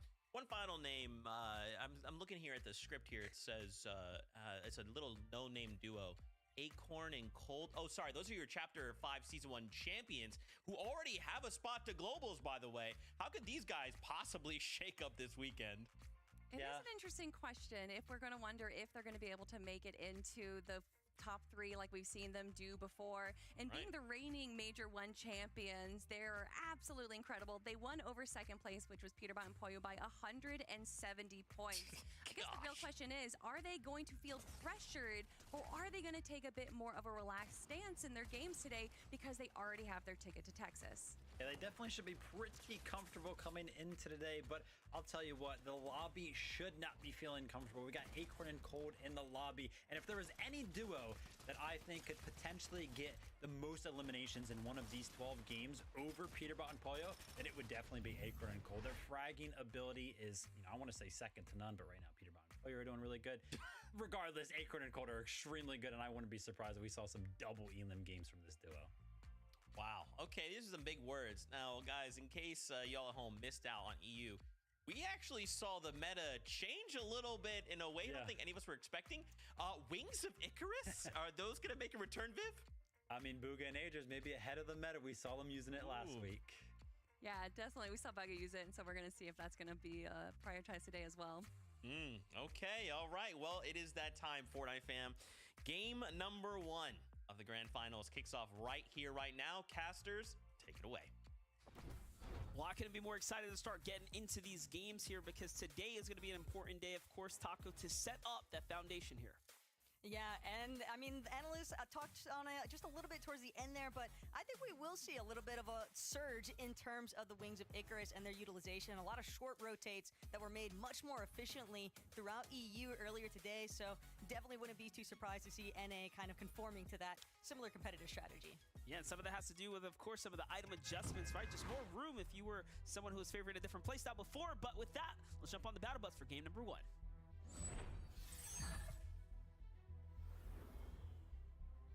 The Grand Finals is here, and Game 1 is kicking off right now. If you're out there watching, you are just in time for what will be an exceptional set of games. We all know who is up on the line here as far as the competition is concerned. We have a lot of excellent duos here representing for NA. One of the most highly contested spots, though, seems to have a little bit of an additional stir in the mix here. There's 4 teams at the fencing fields. Comes as no real surprise. Again, a lot of times our competitive players, they know, expect the worst but hope for the best. And Cold Acorn, one of our more popular teams landing at the fencing fields. They're aware of the fact they tend to encounter, you see on Kristix the most, but it's Muzz and Curly who are going to be the first to fall on the opposite end of fencing field. Paper trying to see if he can close the job down here. Does get the full knock effectively onto Curly, but at the same time, Muzz just barely gonna manage to hold on for a little bit longer here. A nice performance from Paper to start things off. Definitely gonna imbue this team with confidence. I definitely agree. Things are kicking off right now. Paper hurts, Muzz hurt as well, but so are the opponents on the other side of the barrels here. And you can see the 2 duos lurking nearby. Acorn Cold, Kristix Yasir contemplating if whether or not jumping in here is worth it. It does seem like Kristix and Yasir could be deciding if they're going to move a little closer, but first, Muzz and Paper have to finish this battle quickly. Seems like Raze might be picking up his duo. Not only that, but keep in mind, Muzz running relatively low as far as his ammo is concerned. Only has 8 bullets left inside of that Nemesis AR. Wants to close the distance. That's going to be his final Bush Bomb expended here as well. But with 30 shield, 90 white HP, he's definitely got an advantageous position currently up against the likes of Raze. Also has Paper right next to him. These two could look to just close in on the attack, but they are definitely trying to be wary. They don't want to get over ambitious here. They understand fully that there is at least 1 or 2 other teams directly nearby that could pose a huge threat to them if they're not careful. Very standard Muzz and Paper play here to move out of the western side of this map. This is a well-placed disengage here, of course, to get to the slurp truck. We've seen this before. We've seen it again and again. But take a look at some of the highlights that are happening around the map. If you were wondering what was going on with Seek and Dash here at the Snooty Steps, they are on top of the game here, knocking down Magia Jr., who we watched just barely slip his way into the Grand Finals there with that uphill qualifiers battle. But we jump into the continued action here for the Grand Finals kickoff game number 1 with Blake and Macwood now at the Grand Glacier. They've been contested all throughout the qualifiers, and now coming into Grand Finals, there's no surprise here. But this time, much bigger threats, right? They have Thoric here in a team just outside the Grands. School and Thoric are definitely no walk in the park, and Blake and Macwood, their positioning currently trapped a little bit inside of the vault here at Grand Glacier, trying to make room now, breaking down these wall edits left behind by School and Thoric. They will manage to scurry out of the vault for the time being. Blake as well trying to get a good perch overhead view. Just going to continue breaking open that ceiling here at the Grand Glacier. Give himself some further leverage for trying to find a good angle, a nice line of sight that could give him the advantage. But all the while, teams down here at Mount Olympus, Bugha and Agers, another one of our contested teams. They're dealing with the likes of Zeus and Pix, though. And they don't really seem to be in too precarious of position currently. Although, it's probably only a matter of time. Bugha and Agers both looking like they're just trying to set up for the actual attack onto Zeus and Pix. Well, let's see what's going to go down here. Angles being set up now from Aaron and Chance down at the bottom of this base here. Might be seeing a little disengaged though. This is a pretty strong, rock-steady base up top, but if Aaron and Chance want a piece of Hakio up top, they're gonna have to fight for it or break the foundation of this base or something. It's real early to be setting up surge base like that though.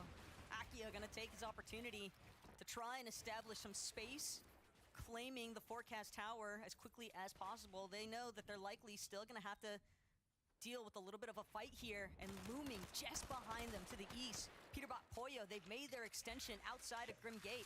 They've taken note of the surge tower that resides on top of the hill directly north of them. And if there's one thing that Peterbot and Pollo love to do, it's box fight.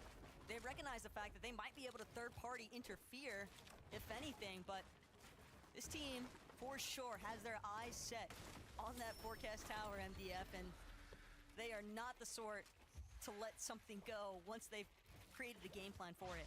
Yeah, this looks like the result of tons of preparation coming out of the semis weekend, where we already know their first set of games were a bit questionable, but I think we're looking at a much different Pollo and Peterbot who are trying to play for the win, not necessarily the eliminations. They're going to be fighting for that forecast tower here shortly. Before we get back into that battle, though, Chip and Scissors already on the move here. They have an elimination, chasing down what's left of the duo that they just encountered here on the outskirts of the map. And this is actually a very interesting zone in general, as we're already starting to see it pull a bit further to the east here. A lot of western bases. Other teams are interested in Clix and Epic Whale. How are they doing? What will they do to maintain their surge strategies? Well, it looks like it's getting into fights at the Rebels' Roost right now, as they've gone straight north to the outer edge. We've seen them play these outskirts every single time, but winning the battles, of course, Taco, is the most important thing here. This is by far one of the most common surge strategies that Clix and Epic tend to go for. They love making this rotation from Lavish Lair towards Rebels Roost to try and challenge some teams, especially when you factor in the weapons bunker that can be between these two POIs. That seems to be the priority currently for Clix and Epic. They know that if they can find at least one or ideally both eliminations here onto Hound and Aiden, that's going to clear up some room for them to then more easily navigate the weapons bunker spawn, because if they don't establish their surge strategy now, this is a team that could definitely suffer for it come the end game. Well, there it is. First tag is in, and you can see they're above the threshold by a fair margin. So they've been finding their damage all throughout game number one. That's exactly the type of position you want to be in. But now that things are updated, they need to make the decision. Do they stick around and finish this or move on? And it does seem like we're leaning more towards the latter here. They want to fight the fight. And there's just someone outside looking in. It's actual visuals whose Epic Whale's got his eyes on and trying to hold him out. We jump back in with Peterbot and Boy, who had pushed into the duo. We knew they were going to want to take the fight. And this is what we expect. And Hakio jumps into Peterbot and gets bodied immediately with a monstrous shot right there. Peterbot and Pollo, though, they know the job's not finished. They're looking for May Fishy as well. Floors just completely collapsing underneath him. Doesn't even get a chance to try and throw up another wall. Peterbot Pollo just way too clean with it. Some really quick eliminations established there as well, Monster. That's going to be ideal circumstances for helping them to further try and claim this forecast tower. Still lingering, though. Ooh. Might have some inclination that Edgy and Tavern are nearby. So, have to be prepared for aggression from every direction at this stage. Yeah, that fight right there, I mean, they went into it with not a lot of material, and the team they took down didn't have much either. Peterbot had 23 builds. That's probably the biggest worry they're going to have right now in this game here. But Bryson Bolt's on the move right now, getting away from the congestion. You can see there's a lot of teams in this general area here. This is what Grand Finals is going to look like. The outskirts are going to be some of the more dangerous areas you could be rotating around.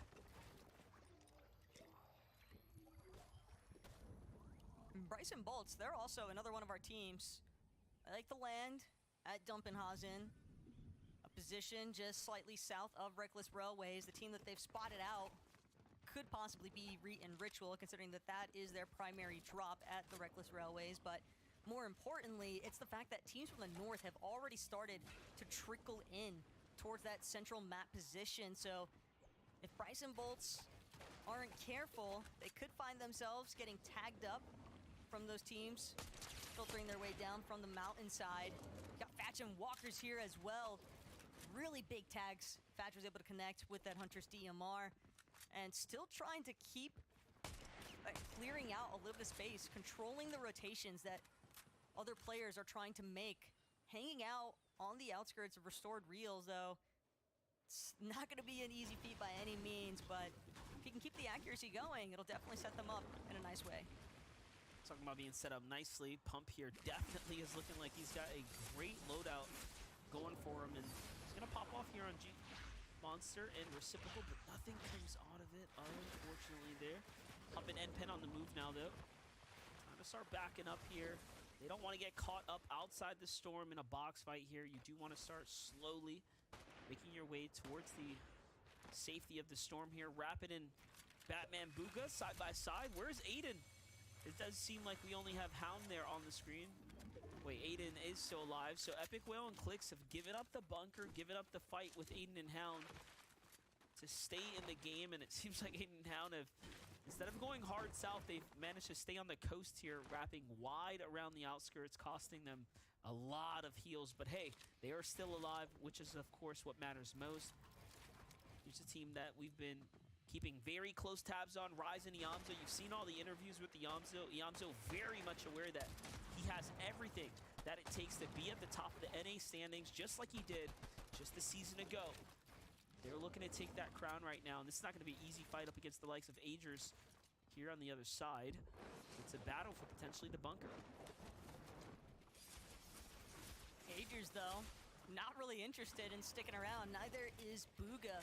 Rise and Iamzo likely just having established a little bit too much space, and that's going to cause Booga and Agers to feel a little bit more uncomfortable, because the longer they extend these engagements as well, the more opportunity it provides other teams to potentially look to challenge them. And now Rise Iamzo, they've got the full extent of the bunker to take advantage of. Rise going to waste absolutely no time heading over to that weapons mod bench, wants to make sure that he gets all the loadouts and attachments that he prefers.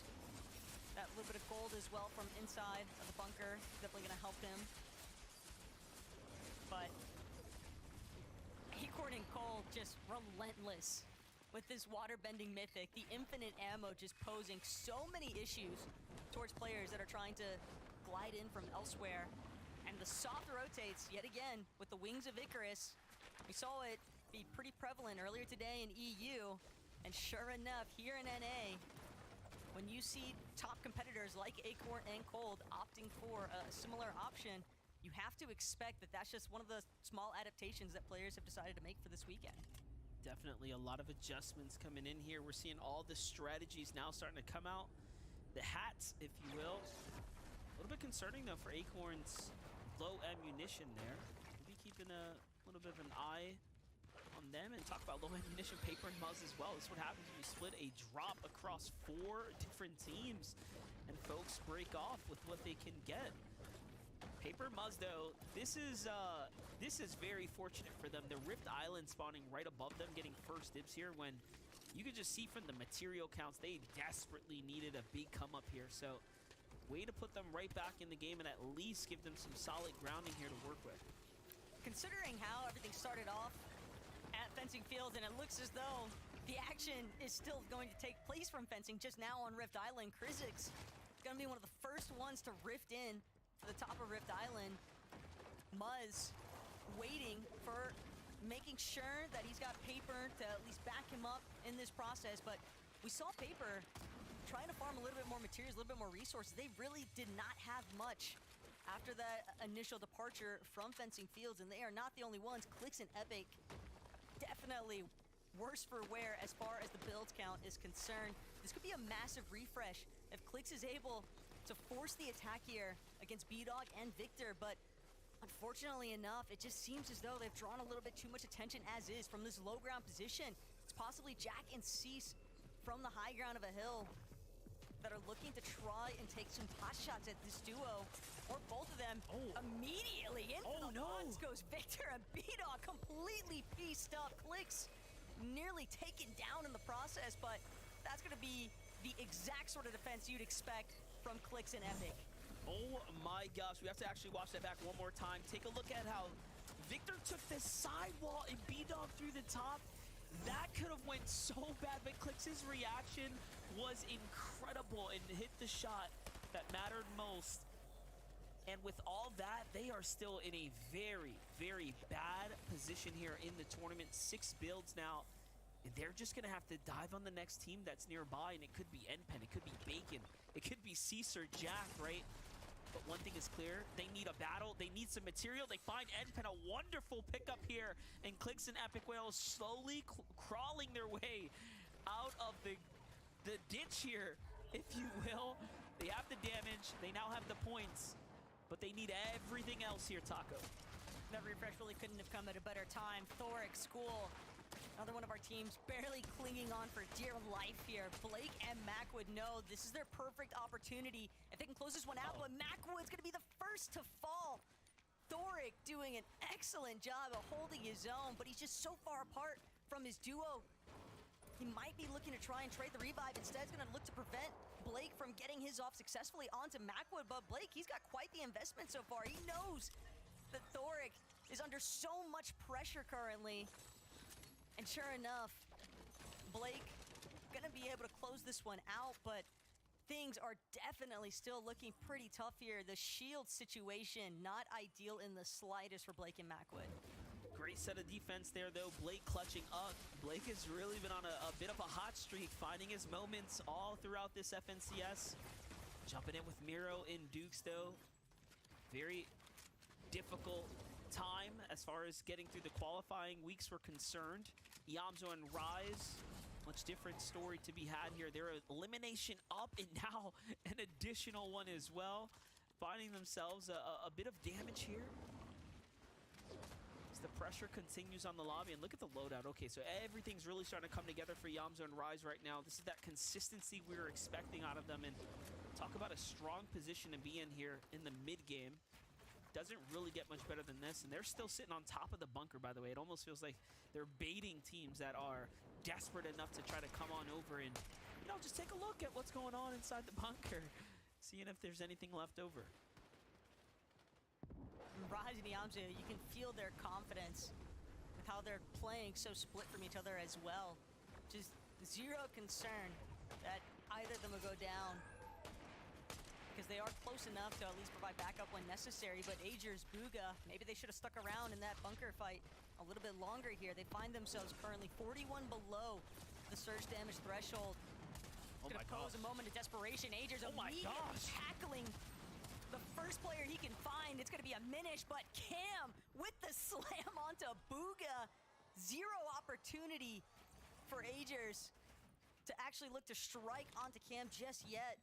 But the revive could be a real possibility here. Booga still lurking just behind the corner. Aegis can hear the chug splashes going off. He knows he's about to have a health disadvantage if he's not careful. Needs an opportunity to get this shield potion off. Might just find it, but now the shots, they're filtering in. Players, teams from across the way. Aegir is gonna lose Booga. No moment of a revive any longer. And just like that, Cam barreling through the doorway, eliminating Aegir's. Both some power players to be taken out of the conversation here in game one.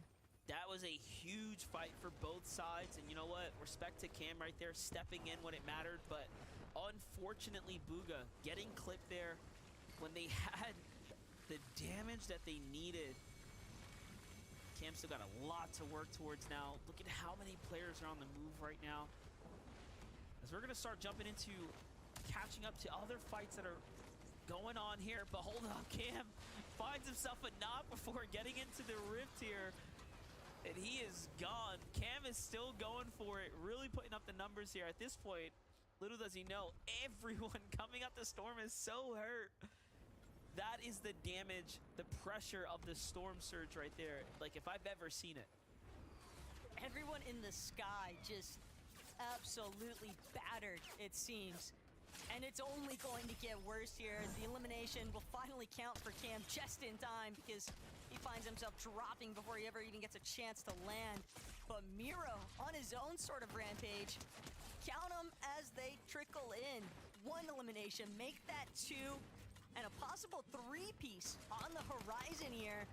Miro and Dukes have certainly come to play here today. Visuals, the next one to fall, and that's going to be an easy revive situation there for Miro onto Dukes, but a nice little points acquisition in that series of engagements, and not only that, but Miro and Dukes, they might even be able to navigate through the likes of what remains here at Fencing Fields. Keep in mind, a decent amount of teams still have a good range to go before they find themselves in that safety net of the zone.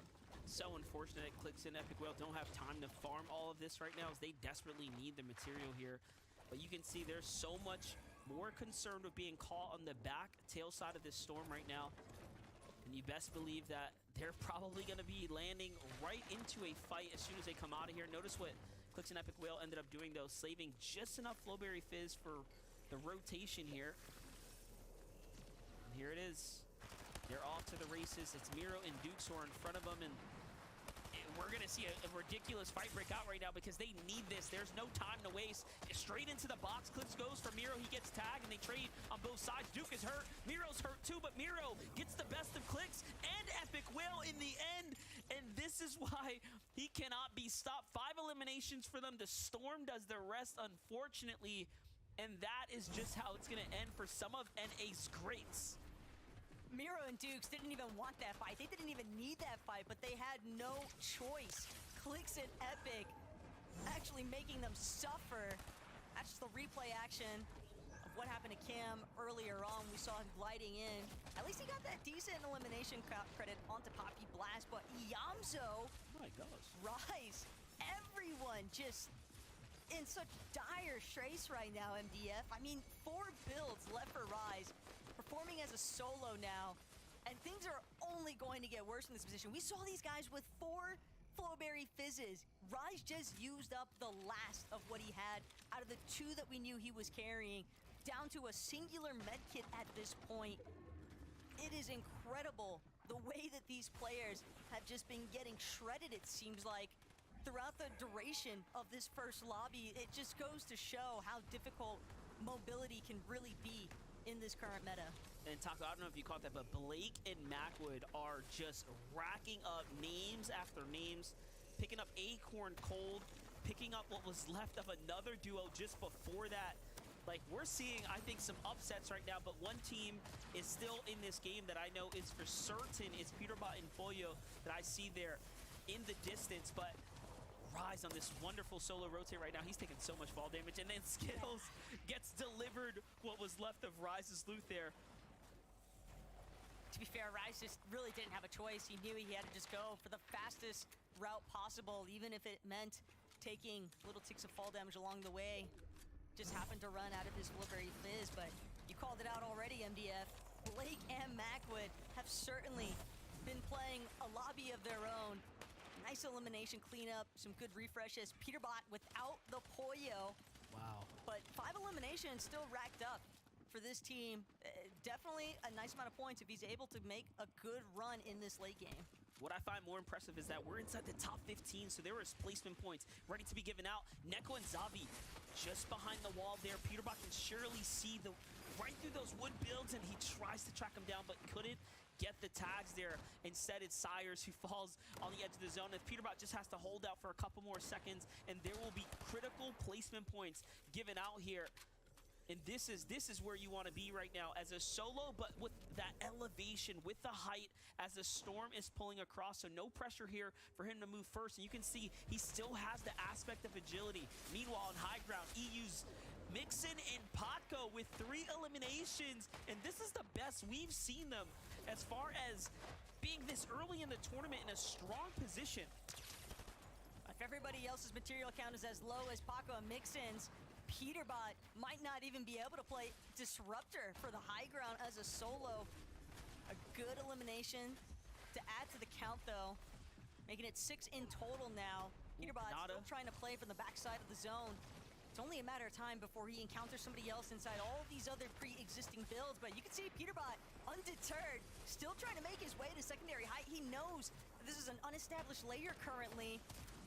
Gonna take a moment to pause, look back, spray down, Bryce bolts. They're gonna be the first ones that he aggresses towards. But Peterbot, he's just trying to get a knock anywhere, finds it. Vorteca, exactly what he needed. A little bit more materials, but the punishment is steep. Goes for the refresh, gets lit up by Paco and Mixon from the high ground. He's just so fast, finds the elimination well inside the top 10 now. Aspect of agility being so crucial to his mobility and movement there as well. Getting to the front side of zone. We're in top 5 now. Kanata and Cooper are here for eliminations. The consistency is ridiculous from Kanata and Cooper. We've seen it all week long, and now we're seeing it here in the finals, but it's not over yet. This game can go any which way with a player like Peterbot in the lobby. He is going to be disrupting everyone. But we know Paco Mixon had a little bit of high ground, but first Peterbot goes in, takes down one of the 2 from this duo, and now the refresh is good as well. The med kit comes out. Can he steal another placement? He might just pull it off, but it all depends on what's taking place from the high ground above him. Kanata and Cooper doing what they can. They drop Bryce, but Paco Mixon scurrying around. They're trying to find Cooper. They're trying to find Kanata, but they might just encounter Peterbot instead. Double medallion pickup now for Paco and Mixon to split between themselves. Cooper, Kanata still from the low. Paco and Mixon hanging out up high. The zone pool, though, directly in their favor. Kanata with the sneaky session and the clutch to finish. Oh my gosh! Kanata does it again with an incredible clip in the end right there. You would have thought Peterbot just gave Paco and Mixon the delivery of a lifetime, the medallion, but no. Kanata and Cooper do not stop. They don't give them a chance, and he turns the game around. What a ridiculous turn of events right now. Take a look at it one more time, Taco. Kanata steps in, drops Chris. Cooper's here, finds an elimination onto Bryce. They were just sweeping up the dust under the rug at this point. Talk about the perfect distraction factor, though, from Cooper. Gets just enough damage off, but Kanata, that mythic gatekeeper, could not have implemented itself at a better time. Just a beautiful finish. Kanata and Cooper, all throughout the qualifiers, we saw them being one of our most consistent teams in NA. And if this weekend continues to play out the way this first lobby did, MDF, I think Peterbot and Pollo could have some threats. But it's all about Kanata and Cooper, and more so what the desk has to say on the Game 1 finish. What did I just witness out of game number 1 of NA? Okay, guys, let's be real for a second, okay? We're in the back, and we're watching game 1 unfold. And the whole time, we're just like, this is one of the most chaotic games that I think we've ever seen. It's just like mass chaos. Everyone everywhere. Just, I don't even know what's going on. And then it all ends with this moment from Kanata and Cooper. My gosh, Kanata has got to be screaming. He better post his reaction to the internet, because I'm telling you, I need to go back and watch his just reaction to that. Biv, that was just disgusting. I mean, yeah, Kanata and Cooper just full control of the low ground, picking up the refreshes, but that ending 2v2. Cooper jumping up on the side, Paco and Mixon, remember the meta we're in. The gatekeepers, 3 shots typically in the mag for these duos to kind of work with, and they both kind of use them on Cooper. So Kanata just turns around from the other side, boom's got that fresh gatekeeper to clean it all up. Well done by this duo. That was absolutely wild, and we've talked about it. The casters have talked about it. They are the most consistent duo that we have seen this major, and they just proved it once again, getting the first VR of the day. I cannot wait to see if they can keep this going. They may have just given themselves the momentum they need to walk away as champions off of just game 1. Now, of course, though that was amazing, and I don't want to take away from that, I have to come like double back to Peterbot. Peterbot, yes, dude. In any situation like this, there's literally no reason he should have made it to top 3 in this game, and it's just like this man is built just completely different. We playing duos? We playing duos right now? I mean, Peterbot with the clutch of I mean, it's only game 1, right? But you got to imagine right down the line, let's say it comes down to game 12 and we're like, well, you know, Peterbot and Pollo are ahead by 20 points. The 20 points were found here by Peterbot as a solo. You know, of course, has the medallion, which makes it a little bit easier than what we're used to seeing in past seasons. But I was like, oh my gosh, like I want to see what Peterbot and Poyo are looking like. Boom, tune into them. Peterbot the solo, and I'm like, oh, this isn't what I wanted to see out of game number 1. And then he gets top 3. It is just every time Peterbot shows up on screen, we just cannot believe it. The angles that he was going for in this situation, as well as positioning himself at the front of zone because he's noticed that everyone was congested in the backside. Absolutely incredible. And he actually takes second place overall with all of those eliminations.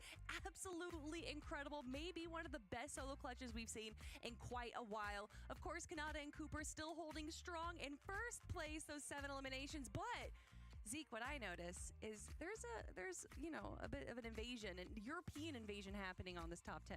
You know, when we look up into the high ground and you see Paco and Mixon, a duo from EU on high ground, you know, it's kind of like, hey, whoa, EU, you guys have your own region. You guys are good. You don't need to come over here. That was very scary, and honestly, it could have gone their way, but to see them in game 1, not only take height, but come in that second place, like the damage is done. Yeah, and I mean, the thing here is that I'm surprised that Paco and Mixon were actually able to hold high ground. They had it in 9 zone, which typically when we see teams up there on the high ground from that zone, they just don't have enough materials to go ahead and actually hold it. And as you can see right here, they're out of builds. But again, we're talking about NA. Peterbot and Poyo have conditioned the entire region to not even mess with high ground at all. And that is why right then and there, Paco and Mixon, they go untouched the entire way. Somebody could have easily taken it from them, but because of how the region is playing out right now, they were actually able to pick up that second place with barely any builds. And we saw this from them starting all the way in the first qualifier where they got first place out of that round 1. But a lot of people were kind of, you know, sitting it aside saying, oh, okay, well, that's round 1. But here they do it, getting second place in the first day of grand finals. That is what I love to see. Also, taking a quick look at 11th through 20th right now. Of course, some huge names here. We, of course, have Iamzo and Rise in 16th place. Right below them, Dukes and Miro. A lot of big names rounding out our top 20. Okay, look, it's fine. Okay, everything's cool. Everything's chill. That was game number 1. We have 11 more games. 5 more today, 6 tomorrow. Everything's chill, right? Like, game 1 jitters are done. We're good. These next games are going to be incredible. Guys, Wings of Icarus, they have come out. We watched EU, apparently, and we said, Wings of Icarus, though they've been in season all season long, we're good now. We should bring those out for grand finals. Yeah, we saw a couple teams kind of, you know, getting a little bit left behind on their rotates, and they actually had to bring out the wings. Of course, any movement, you know, mobility items in grand finals, they usually come out to shine because you want to make sure that you can kind of make some of those rotations. But what actually made it so that way a lot of teams needed to rotate, Kelly, you were talking about it, Storm Surge.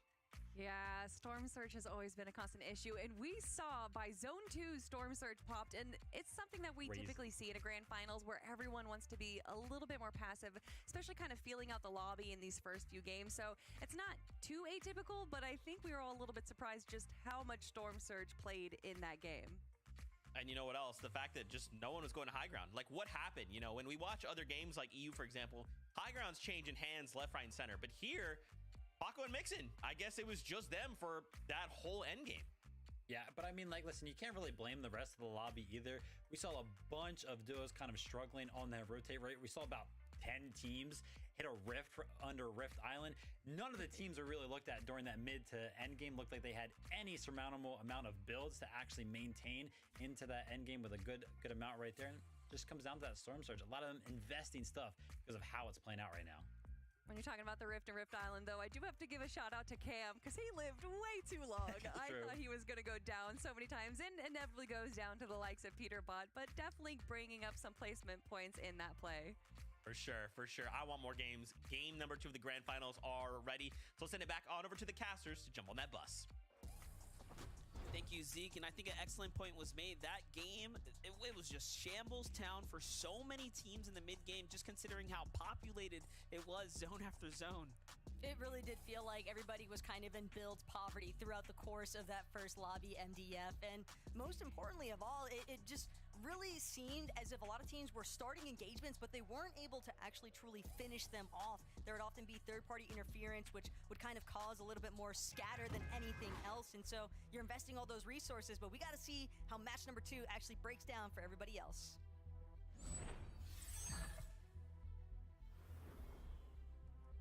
That's right, Grand Finals game number 2 is here, and lucky for us, we get to watch it. Front row seats to all this action. Man, what a way to kick off Grand Finals here for NA. I was surely at the edge of my seat, and just judging by the community's reaction, it feels like everyone else was as well. But first, let's jump in with these battles here that are going to be kicking off at these drop spots. Muzz and Paper, we already know, had a bit of a close one, right? Coming out of game 1, if you guys missed that, and it could have went either which way. They actually ended up rotating out super early, missing out on tons of loot. Yeah, the only thing that Muzz and Paper really got to take advantage of in the first lobby was that slurp truck, but even then, you typically want to be able to maintain some semblance of a loot path, and that's something that Cold and Acorn are currently trying to interfere against the likes of Yasir and Krizix. Yasir on the ropes right now, though, just getting completely ran down by both Cold and Acorn. A couple of tags coming in so far.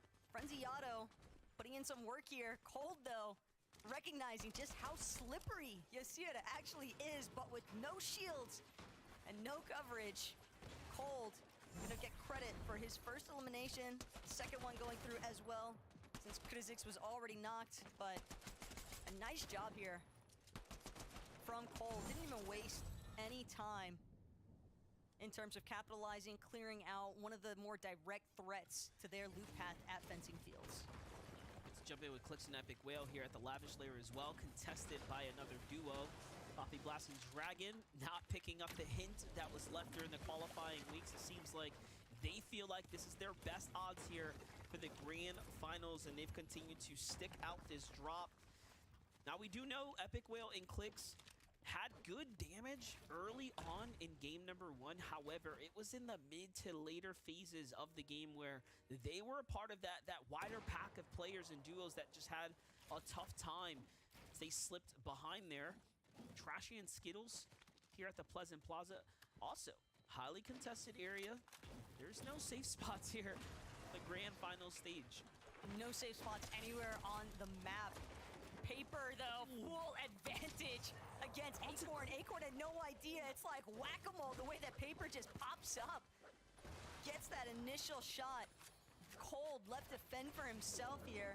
Luckily, it's early enough that unless Paper and Muzz opt to try and camp Acorn's reboot card, which is a very real possibility in a Grand's lobby, but for the most part, Cold probably just going to choose to stick around until he gets an opportunity to grab that reboot card, look to bring Acorn back into this one. That was crazy. I don't know if it's going to be easy for Cold. I'm looking at the map, and I'm seeing many teams start to pull up right now. Rise is here.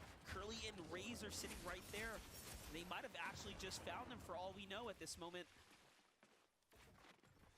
Definitely a better loot situation, though, to start this one off for Muzz and Paper. These are loadouts they can actually continue these fights with. You could see it in the way that they're trying to scout the rest of Fencing Fields out from the top of these rooftops. Rise, also alone, lost the Yamzo along the way. And he's going to opt to actually fall back entirely. Recognizes still a little bit too much foot traffic in the vicinity here at Fencing Fields for him to want to get involved. He'll have to look for a reboot van elsewhere, but it's a dangerous situation trying to traverse the map right now as a solo. So many teams likely to be starting their Surge Towers, looking for pick-off opportunities. That brings us right back to square one here at Lavish Lair. I do find it funny, though, earlier today even Clicks on socials asking somebody tell Poppy Blast and Dragon to come contest us. And it seems as though Poppy Blast and Dragon, they had initially switched over from Lavish Lair, trying to take their odds at the estate station, where they'd be contested against Victor and B-Dog, but kind of just stuck in the middle as far as where they want to drop. It's like tags coming in. There's a Surge Tower off to the side there at the Eastern Hill. Poppy Blast looking for a new angle right now. And yeah, Clicks and Epic Whale probably welcoming this duo here because they did win every one of their engagements throughout the week. So you know the confidence is there. Welcoming in what could be easier amounts of surge damage. But But all in all, Colin Acord, right? One of the big teams knocked out very early this game. So game 2 already shaking things up. Jump in with Pars and Baka, who have 42 points coming into this as well. Another top placing team right now, struggling here to maintain a position right here. Baka's gonna drop those heals. That's a sign saying, hey man, you might have to heal me a little bit if these walls go down and you don't get to pick me up. Of course, Trashy and Skittles, but they get a little bit too preoccupied. Skittles already ate one tag from Peterbot. Peterbot might have actually been the saving grace here unintentionally for Pars and Baka. Skittles was 1000% trying to close in, potentially looking to key Pars and Baka in the process. But instead, because of Peterbot and Pollo making this rotation, they've isolated Skittles now. Trashy, a little bit of a sticky spot here, wants to find a way to reunite with his duo. But he's going to have to wait until Peterbot and Pollo make their first move. And sure enough, Peterbot going to be the first one to depart. Things still picking up, though, here at Pleasant Piazza. And a solo has been spotted out. Peterbot wastes no time applying a singular tag, 61 damage straight to the chest. And he's still just going to keep things rolling. That's big, big damage, right? You got to think about how much that adds up. You find several body tags, those DMRs, and all of a sudden you're very much soaring high. Take a look at this. We haven't really got to jump in with Re and Ritual. It seems like they were dropped so early in the last game. They didn't really get to get their situation established, but this game looking much better right now as Ritual has an elimination. Sizing up the team and hits the headshot through the ramp right there. What a incredible tag, and then straight in for the elimination, wasting no time and boxing out the teammate. The 290 on the down body as well, just capitalizing on the damage right now. That is exactly what you want to do. And they're not going to have to worry about anything for the early and mid game. At this point, if I'm them, I'm just basing up and vibing out for the remainder of this one. This should put Re and Ritual right back into the swing of things. Fully maxed out. That's what it seems like. Pars Baka, though, back at Pleasant Piazza. They found an opportunity here, and they will make sure to punish Yumi. Finds himself eliminated. Back to the battle bus, waiting for lobby number 3 to depart. So good stuff coming out of Pars and Baka as they look to try and defend their turf. Clicks and Epic, very similar encounters. Poppy Blast, Dragon, unable to hold the floors, just getting chopped and mopped up here at Lavish Lair. You can tell a little bit of confusion, a little bit of, yeah, I don't know, man, maybe we should just go back to a state station. But Clicks and Epic, they want this fight every single day of the week. And it's a very familiar situation for them when they're contested. They love being contested because it's just Surge, man. Yeah, you could tell Poppy Blast really did feel like they had it. I mean, they definitely had the height advantage, the natural cover going for them. But at the end of the day, I mean, you're just contending very, very top-tier duos, arguably in their prime right now. You know, we haven't seen a better Clicks, right? In the last year or so, Epic Whale can be argued that he is also very much in his prime right now. So tough fight for them. We'll see what ends up translating out of that. Here's a quick look at Peterbot and Pollo having to use up their mythical bananas here as they wait out the bunker to open up here. And there it is, just on cue. Epic. Or I was gonna say, I thought for a second there Pollo was just waiting to get knocked, but everything's okay. You just see that thermal scope, man, coming in so clutch here when it comes down to putting down these long-range tags here, making it as clear as day to land your shots. Still not easy to do, though, and Peterbot just makes it seem otherwise. All the while, topside north of the map, Classy Courts, Dukes and Miro still hanging around inside of the storm. These early one-tick zones, though, nothing to really pose too many issues at, but for Dukes and Miro to still be lurking nearby, they're definitely just trying to utilize the launch pads, but also clearly trying to scope out if there's any teams or players that they could look to pinpoint and get some further surge on. Last lobby, we saw Miro lighting up that elimination feed for starters. And granted, they did encounter a little bit of a hiccup that put an early end to their run during the mid-game of that first lobby, but The last time that we saw Dukes and Mira compete together, they won Chapter 2 Season 8 Grand Royale. Seeing if they can repeat some of that magic here now, Chapter 5 Season 2. Yeah, Dukes is just such a hit or miss player. If you have him when he's on fire, I mean, things go relatively well. As you can see, he's wrapped up those FNCS championships. He's put big numbers on the board, but for Batman, Booga, and Rapid here, things are not looking too hot for them. They're just struggling to get by here deep inside the storm right now. Other action happening all around the Fortnite world, though, as we're just bending into the mid-game of game number 2. Take a look at Richo and Reek continuing the onslaught here. This time, it's on to a very, very unfortunate Brayden here, who was trying to get away. And take a look, it's raining loot in the elevator shaft right there. That's going to put Ritual and Reap up to 3 eliminations, now sitting on a surplus of heals inside of their base. Unfortunately, though, the zone is looking like it's going to start trending to pull a bit further, so Ritual might be looking to make a bit of an early move, right? Not only for the material, but likely for the positioning here.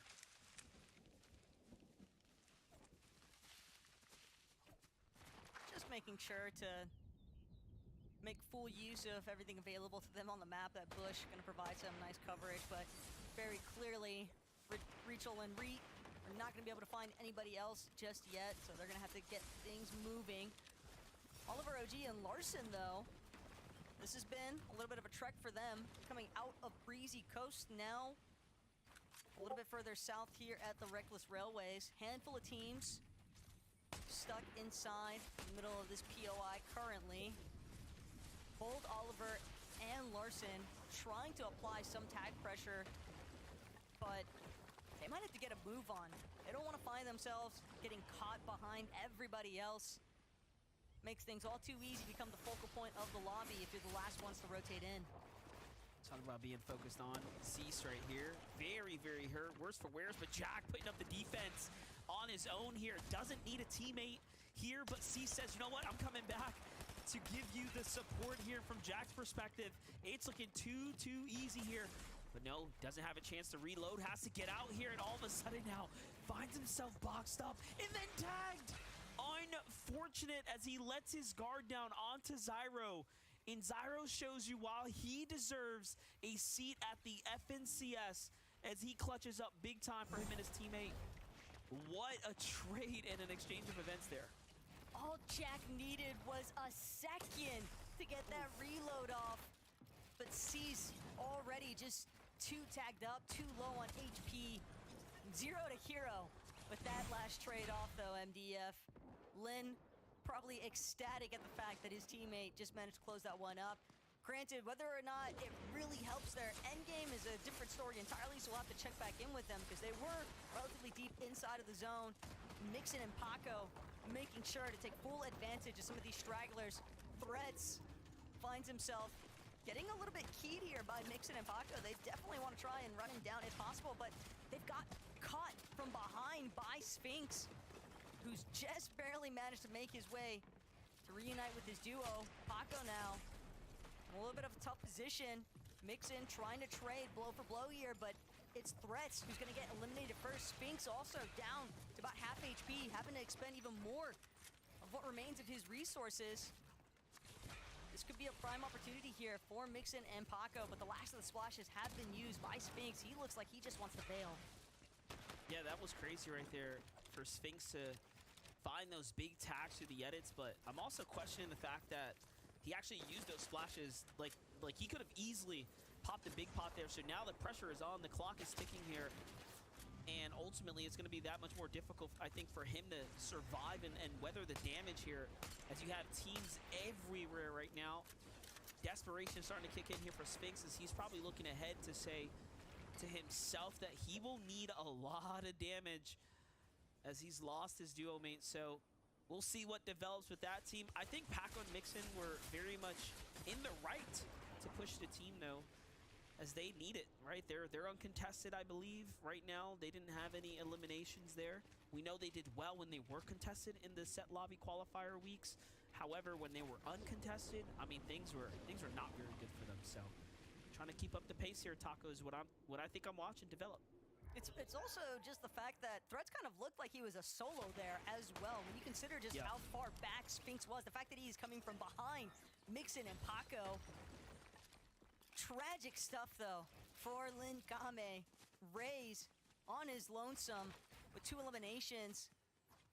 Zero gonna get picked off in the elimination feed by Trashy. All these teams caught inside of the storm, just having a really difficult time trying to actually rotate into zone. Trashy and Skittles right next to the edge, but even they kind of fully understand the fact that other teams have already managed to base ahead, put themselves in a more advantageous position for tags. Raze, though, respect the attempt. He gets the reboot van reward that he was looking for, but not a whole lot of white heals to work with. This has got to be a straight up go, go, go situation for Curly and Raze if they want to make it inside of the zone.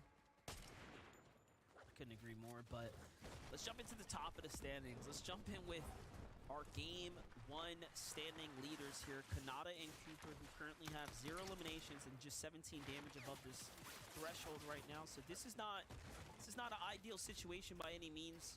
Kanata and Cooper will have to actively look for fights right now and or players on this rotate. Luckily, there are so many to choose from right now.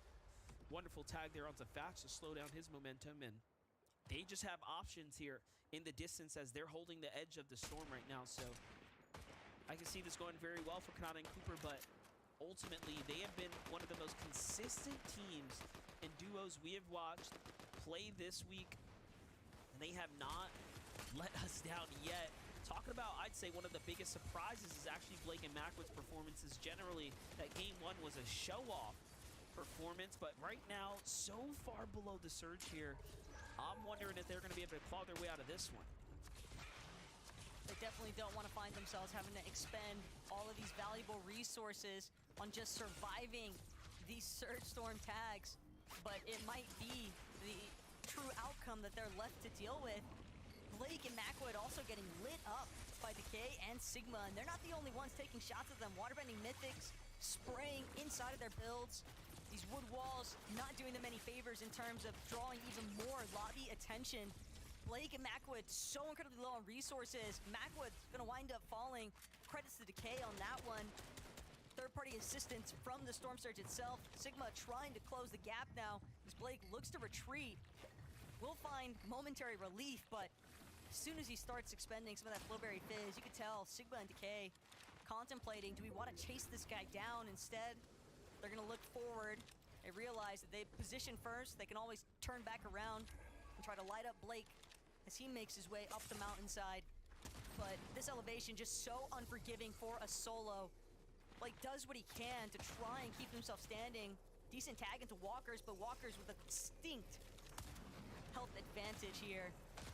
And Blake doesn't have many builds left to work with either. I mean, I respect the movement. I respect the ability to not give up right now. 20 HP here. He hasn't gotten any easier. No tags in the mix here.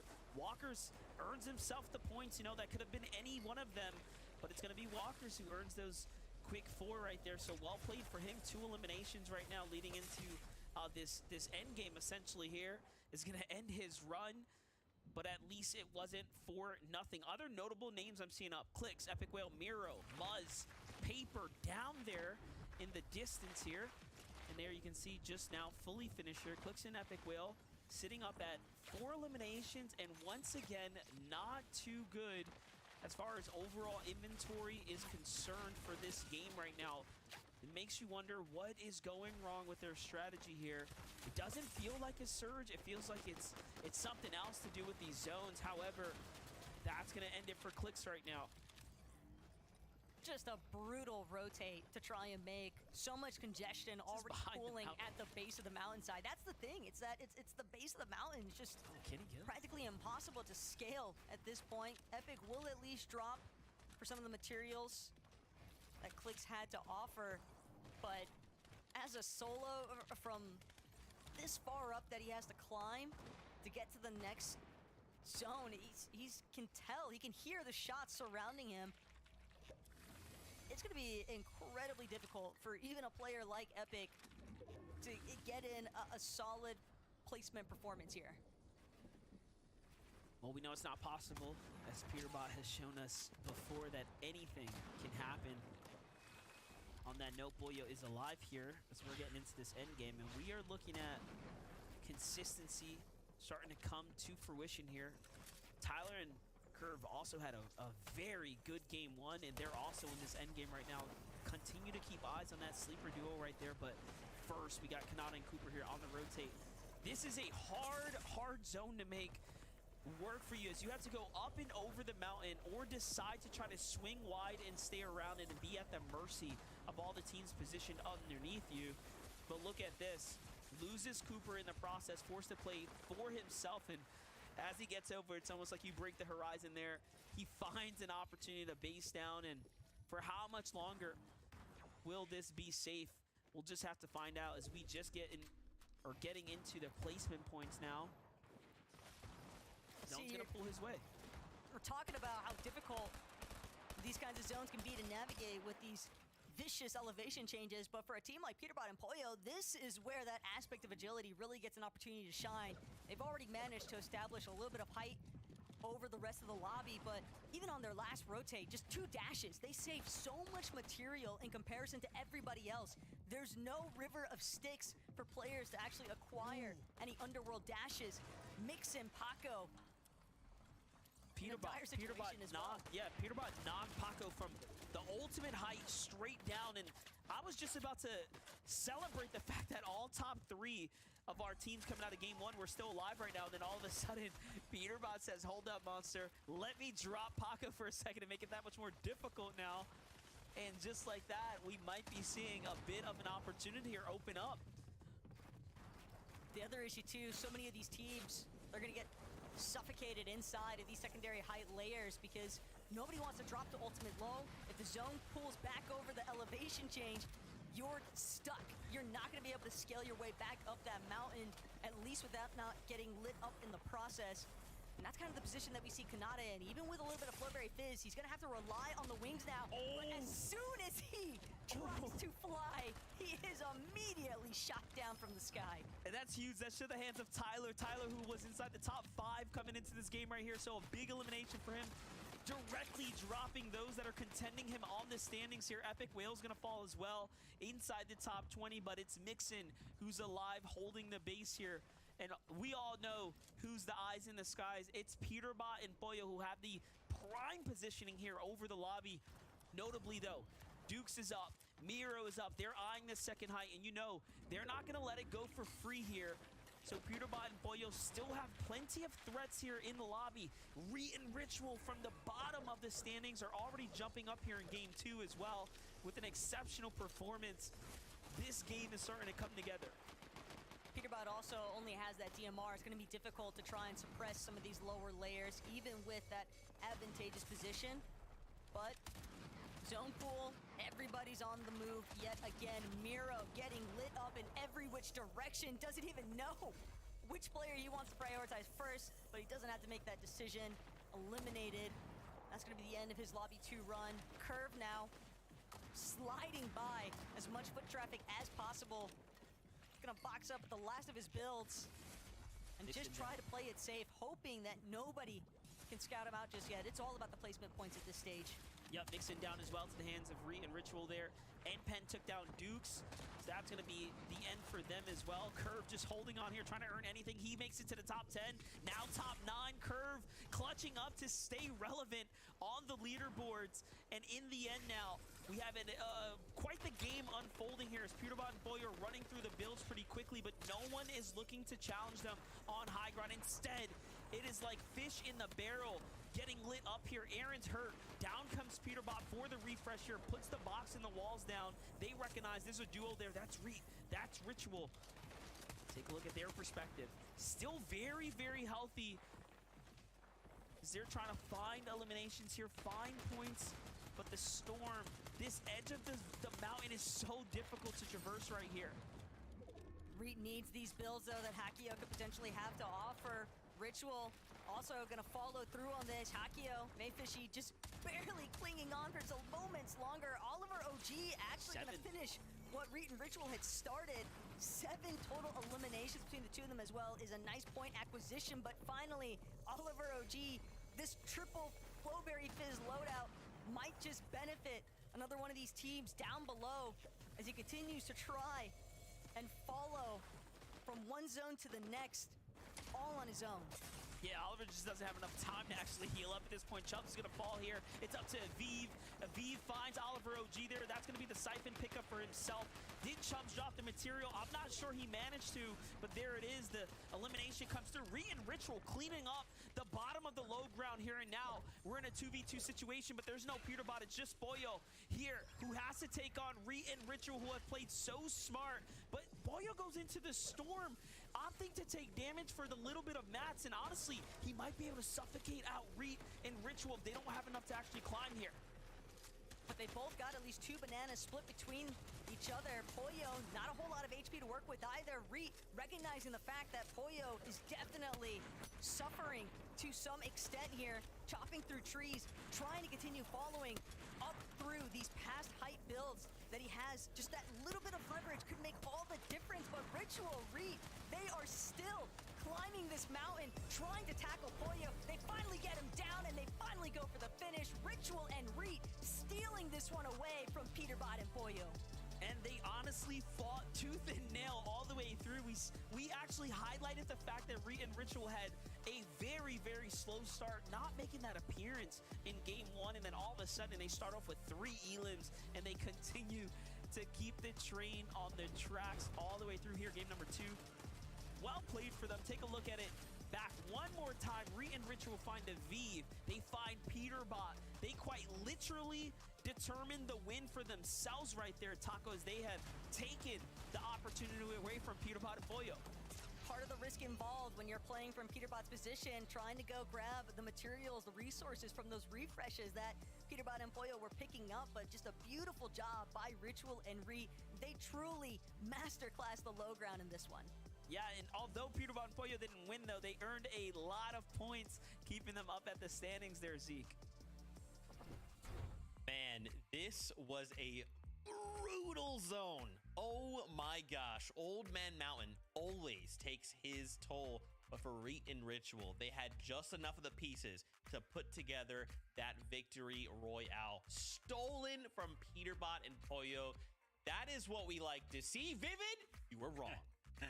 Yeah, if you guys are wondering, listen, 7th zone, I saw it was going over that mountain. I was like, yeah, this is a Peterbot and Pollo win. And, you know, I was close, but Peterbot dropping down perhaps a little too early right now, making it a little bit too risky. And Ritual and Reet, though, capitalizing instantly. Full dominance on the low ground. I'm not sure, Kelly, how they were so healthy over such a tough zone.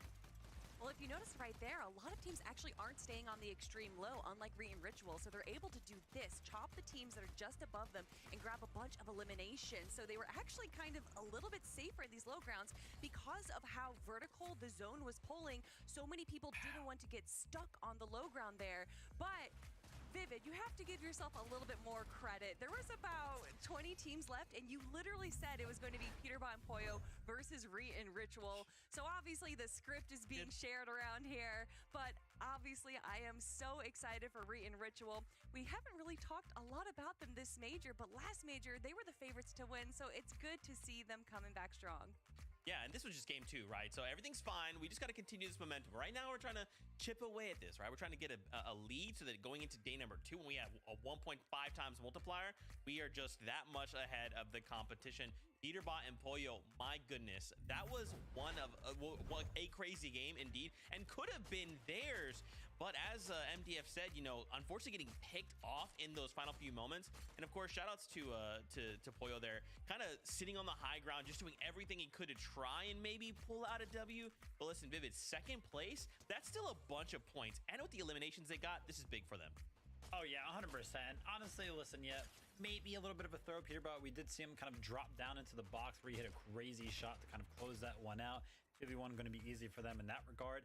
But the thing that I want to note here is that first 2 games, Listen, Peterbot and Pollo are getting that medallion extremely fast, and they're not even hanging around Grim Gate. They're immediately dipping to the south and claiming so much space on the map, and then usually backtracking actually to go ahead and grab a bunker. So their strategy right now is honestly working out, and if they can consistently not only get the medallion but also a bunker, then yeah, I mean, over the course of the next 10 games, they're just gonna run away with this thing. Yeah, regardless of if they didn't grab this victory royale this game or the last, we know that consistency is key, and they are super consistent right now. But it's only been 2 games, so much can happen. But we do have to speak. We already talked about it, but Peterbot there dropping down and going. I think it's because he got a little overconfident. I've seen Peterbot and Pollo so frequently will throw their dash coin 4 or 5 layers to each other because they're just so used to no one paying attention to high ground. And I think Peterbot felt a little bit more confident there as well because he already dropped down around zone 10 to be able to grab all the loot, and it worked. No one shot at him, so I think he tried to do it again. But unfortunately, when you're going up against an aggressive duo like Reet and Ritual, it's not going to work every time. Tough to see when no one looks up at high ground. And I'm not sure what's going on. Let's just stop giving Peterbot Pollo free high ground. All right, guys, we can't let that happen because look at what happens just after 2 games. Look at this lead that's starting to form. Vivid, they're starting to ramp up, and this is just game 2. And I'll be honest with you, we haven't even seen like a crazy performance from them, right? Like we're used to seeing like 15 eliminations. So, we got to keep our eyes peeled on Peterbot and Pollo, but look at how these performances can really tell a different story on these leaderboards so quickly. I mean, 45 places up for Ritual and Reet right there. A good game. And then also Kanata and Cooper. We've been talking about them, a very consistent team usually, but going down in 21st place with 0 eliminations that game. For me, though, I'm still seeing that 3rd place team. That's Paco and Mixon. Of course, Paco went down a little early around 8th zone, but Mixon did a pretty good job staying alive there.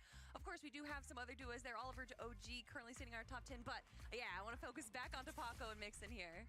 Yeah, why don't we actually not even focus on Paco and Mixon? Take a look at that zone. I mean, all the way over there on the eastern side of the map. And then look, as soon as, we go into 8th zone, it just keeps pulling west. So not only did all of those teams have to come back over the top of that mountain, but it just keeps going further and further. I also do want to mention by zone 2, Mixon had waterbending, DMR, and a sniper, which Vivid was, you were a little bit credulous about. Well, I mean, hey, all good weapons to go ahead and get that Storm Surge right. And we've seen them actually struggle with Storm Surge multiple times. And it looks like, yeah, they made it to the end game that one, but couldn't necessarily keep up on the rotates. Yeah, not all the games are going to go quite like this, right, guys? I mean, this was just one of the most brutal zones I think we've ever seen. And I did really quickly want to highlight the duo in 2nd place, Curve and Tyler. These guys are going crazy. 78 placement points, 12 eliminations. They're looking to keep pace with Peterbot and Pollo, right? They want that #1 spot, and they'd love to end this weekend in the top 3 to secure a spot to the Global Championships. But as time draws closer, so does the next game. Remember, we have 4 more to go here before we say goodbye and then prepare for tomorrow's action. Guys, it is almost that time. Anything you want to see done differently in this next one, Vivid? Yeah, I want to see Peterbot and Pollo close this one out. Get the win. I want more wings, everyone with wings in the lobby. We've already seen like 10 duos do it. Let's get all 50. Bust out the wings of vigorous, everyone. Find your seats on the battle bus as we kick it on over to the casters for game number 3 of Grand Finals. Thank you, Zeke, and I agree. We're seeing a lot here, and I don't want to see the same things continue. I want to see new happening like Reet and Ritual season duos, of course, jumping up into the standings, really showing us that a seasoned duo like them can take a win if you make a mistake, regardless of how good you've been, Taco. Right, and that's the other thing too, is that for some of our up-and-comers, I mean, already had a quick shout there to Curve and Tyler, but at the same time, when you look at what Peterbot and Pollo have accomplished so far today, a 3rd place, 2nd place finish, they need to get somebody to put the pause in, but for Vivid, we'll see whether or not they get the victor morale here in lobby number 3.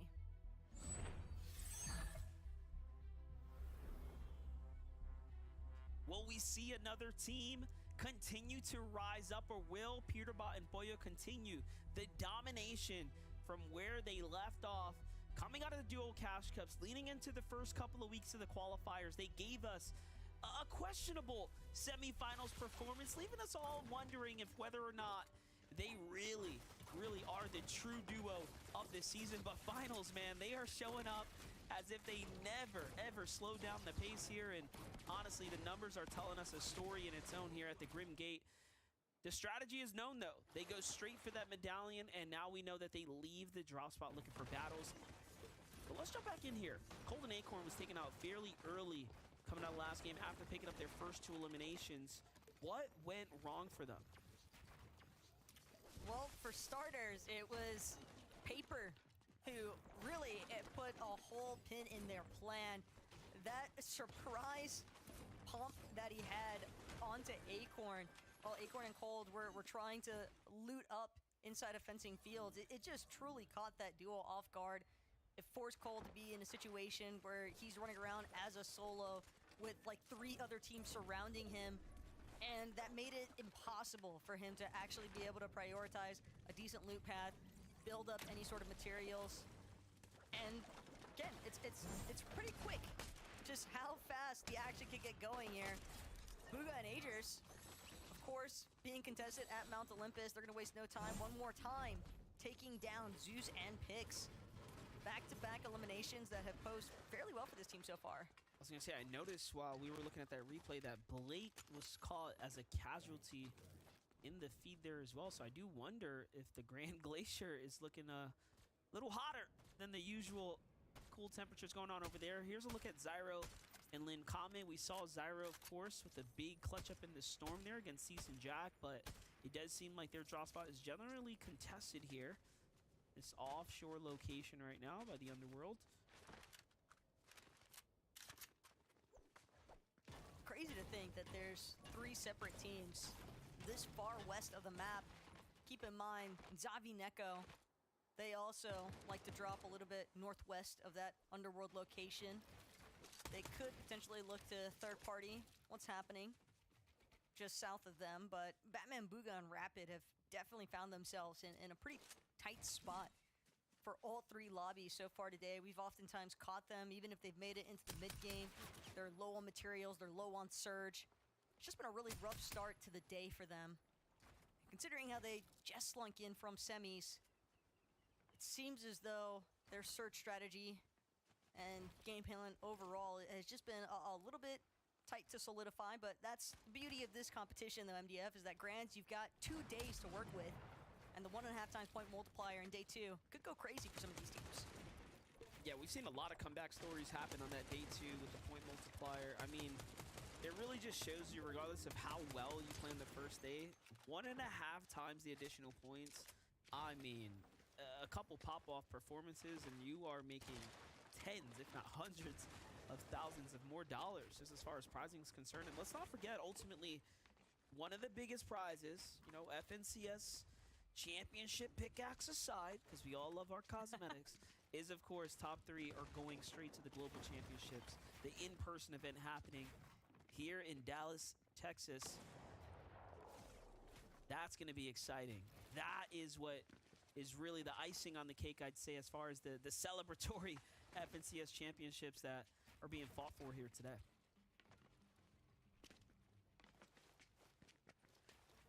Also makes things a little bit more interesting, though, because again, when you look at a team like Peterbot and Pollo, who've had top 3 placements in both lobbies that have occurred so far here today, 1.5 times point multiplier could also prevent anybody else from catching up. Baka has just caught Bacon. Pars on the run now. Baka trying to see if he could squirm his way out of this one. Barely manages to create a little bit of space, but no shield. Trying to remember exactly where TK was last spotted at, but he doesn't have an opportunity to go for that just yet. He has to focus more so on just getting his shield recovery in general. Raze and Curly, that third-party engagement has just thwarted Baka and Pars' plans here to run down TK and Bacon at restored reels. We're seeing really good performances out of Baka and Pars, but yeah, not looking too good right now in these game 3 right here. And honestly, just I'd say overall, as they were up at 76 points and things slowing down for them. So luckily for them, they're going to be able to go ahead and slide out of here before things go any more south for them right now. You can see the effects of the battle starting to weigh into their material count. So this should allow them to continue to have a good chance here at the game of, I think, a look at it one more time from Baka's perspective. Jumps in and just fries bacon, quite literally right there. On the other side, Bugha and Agers getting active here. Curve and Tyler, they do have to be careful. Although Bugha and Agers are not having the hottest start to their tournament, Curve and Tyler have. And this is a team that can surely shut down your momentum if you make a mistake.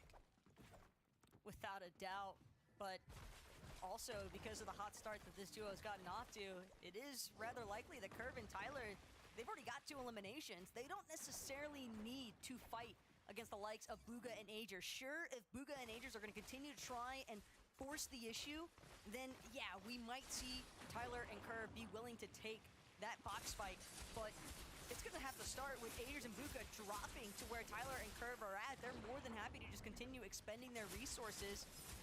Even though Agers has this waterbending mythic with infinity ammo, that is depleting a good amount of hard materials from Curve and Tyler. At the same time, Curve and Tyler are in such a good position on the leaderboard, they don't want to take unnecessary risks. Very interesting. While that's happening, Mira and Dukes are just exchanging tags down here, finding Hazins and likely Magia Jr. shortly after. Take a look at this shot. Right on through the builds there, making it look easy. And then pressure on the other side. Boyo dives in onto Chance here, dashes past Aaron and finishes the job. Boyo falls here, and Peterbot forced to step up now. But it's the third party that's putting in the damage, throwing off the engagement here for a second. And luckily, that third party found the elim and then backed off there, not recognizing that Peterbot was actually hurt and Boyo was down. And what could have been the opportunity for the rest of the lobby now opens back up for Peterbot here because they get to pick up all this loot, right? It's not bad by any means. Uh-oh. Curve and Tyler, though, turning that battle around. We talked about it. You keep poking the bear, you're going to force them to fight.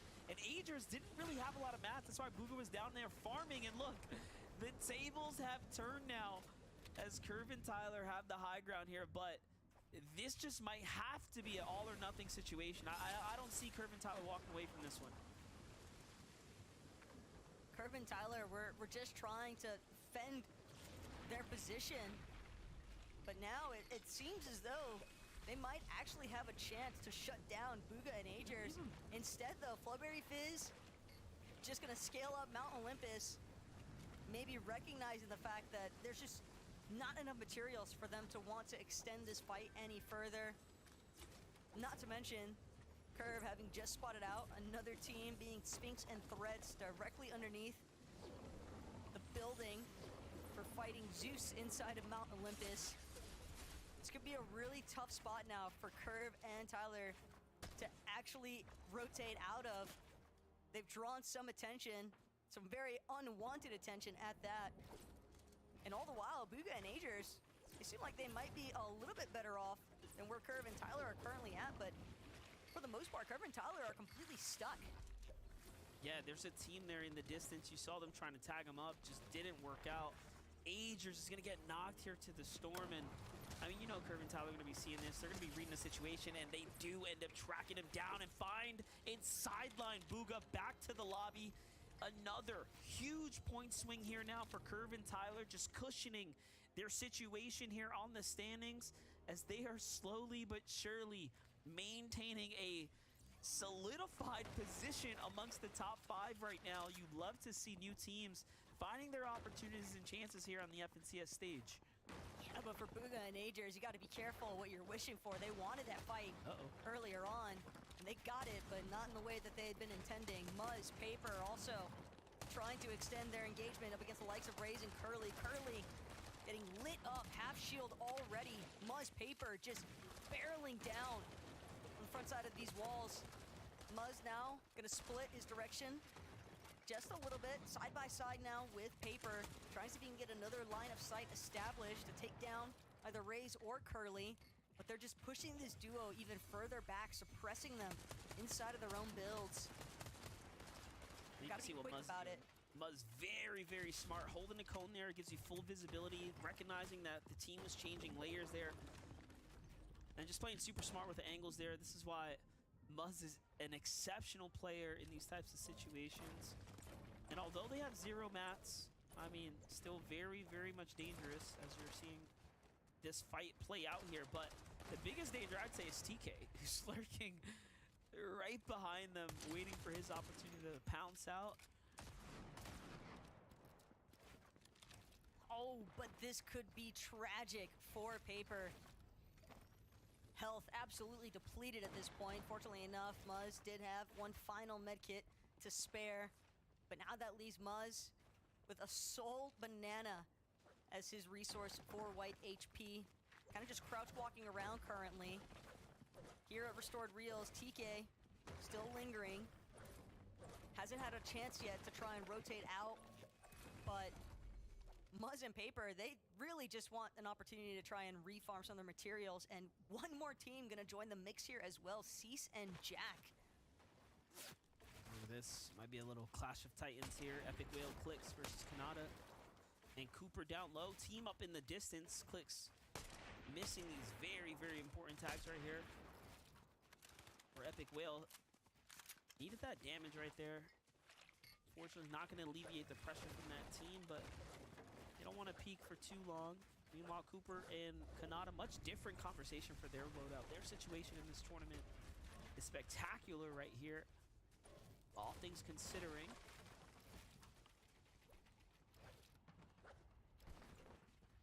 Coming out of Carolyn's Crossing as well, Cooper and Kanata have covered a decent amount ground. Wing's gonna help them. Slightly quicker rotation. It is incredibly efficient for these short spurts of rotations. Epic and Clicks though, left or right. Pick which way you want to try and fire back. Empen and Palm, Cooper, Kanata, two teams you do not want to be caught in the crossfires of. And poor Clicks and Epic Whale, they're just stuck in the middle. Just a whirlwind of trouble everywhere for them, unfortunately. You know, I respect Bolts looking down the shining light of what seems to be a sniper or something. I wouldn't, I know that for a fact, but Bolts is there to trade. Nothing comes out of it though, unfortunately. They don't find the tags they were looking for. The standings, however, giving us the update. They're in 6th place here, inside that top 10 comfortably right now. We jump back with Clicks and Epic Whale. Again, material count starting to dwindle here, but a new team enters into the conversation. It's Rapid and Batman Booga here, but the fight for the capture point, right? Clicks and Epic desperately need this here. The first time we see them positioned up on the Rift Island here. What comes out of it? Plenty of upgrades here. That's a good capture point there. And now I think confidence is probably surging right now through Clicks. Maybe just a little bit. The fact that they got away from that initial sandwich situation they were just in is impressive enough as is. But Clicks and Epic, even though they got the capture point, they know that there's at least one or two, if not more, teams surrounding them here at the Rift Island. They've got to be careful while looking for an opportunity to refarm some materials. Definitely an ample amount of brick here on Rift Island, but Cooper and Kanata potentially be under duress here. All depends on how desperate Clicks and Epic are for a fight, and desperation might not be the right word for it. If anything, Clicks and Epic, they just want to clear out space. Let everyone know, hey, this is our territory to some extent. Do not bother us while we are farming. Yeah, you got to also think about it. Like, Clicks and Epic are only 150 above the surge. They know that's going to be a looming problem here as the time continues to tick on here. Tavern and Edgy find themselves 98 damage below, and not only that, they're inside the storm right now. It's about as rough as it gets. Meanwhile, there are a couple of duos here. I see G-Monster, I see Reciprocal being one of the few in front of them. I think we're gonna see a fight break out here shortly as Tavern's trying to open something up here, but G-Monster and Reciprocal, love that they're taking the more passive approach here, throwing walls down, not trusting Tavern and Edgy to be passive duos here. Nope, not while the surge is active. And this might be just the end for Tavern and Edgy, honestly. Even if they make it near edge of zone, they're just going to be so in tatters by then. Medkit already being exposed. Tavern, shield crack. No one nearby at least to hear it. But when you are this far below the damage threshold, in such a low mobility meta, no wings, no fizz, Tavern and Edgy are just clinging on. But I'm right there with you, MDF. Even if they make it into the zone, they've expended so much to get there in the first place that the next rotation is going to be just as brutal, if not worse. Yeah, I respect the hustle. One opportunity here for Edgy, and he misses the shots, and that, my friends, is just going to be it. If he tagged Cease and Jack there with the sniper shot, Tavern would have had a chance. However, that should conclude their game number 3 here. We'll see them a little bit later in the day, I guess. The game 3, the halfway point, right? The checkpoint of the tournament here. Really giving you a feeling for who's taking the lead here for day 1. Clix has got an epic whale, only 50 damage above. Now we see again those early signs of why they were trying to fight Kanata and Adris, who had the base down low. And it's only going to continue to become more and more difficult for them here. It's an uphill battle. Meanwhile, Re and Ritual find 2 eliminations, so we might be seeing Re and Ritual be another top contender here for day 1. Interesting enough, though, Clix and Epic, they found an engagement, but they are not on the better side of it. Falling just below the damage threshold. Clix getting pieced up, and with no shields, no HP, that Storm Surge is going to be enough to count him out of this 3rd lobby. Epic still trying to do what he can, but he's just having to expend practically all of his fizz. Still looking for Neko or Zavi, but Neko and Zavi, they've probably heard the shield crack at this point. He's so close. Epic just gonna throw himself above the damage threshold with a nice connection off of that Gatekeeper shotgun, but still, he is in an absolutely dire situation. Will pick up the loot that was left over from Clix. This is just not good scenes, though, for Epic. It's a 2 versus 1. He might be able to clutch it out, but does it really leave him in an ideal position either way? Probably not. I think there's still a chance, though, in a world where he can pick up Clix, which is crazy to say considering we're getting late into this, but I mean, that's going to come off the backs of him actually giving up this fight right here and just moving on with the tournament. However, it does seem like he's committed to trying to earn these points. I believe that he thinks he's got the health advantage considering how long this fight's been in the storm, right? Don't forget, he does play with those visual cues, so he likely knows that this team hasn't had a lot of time to heal.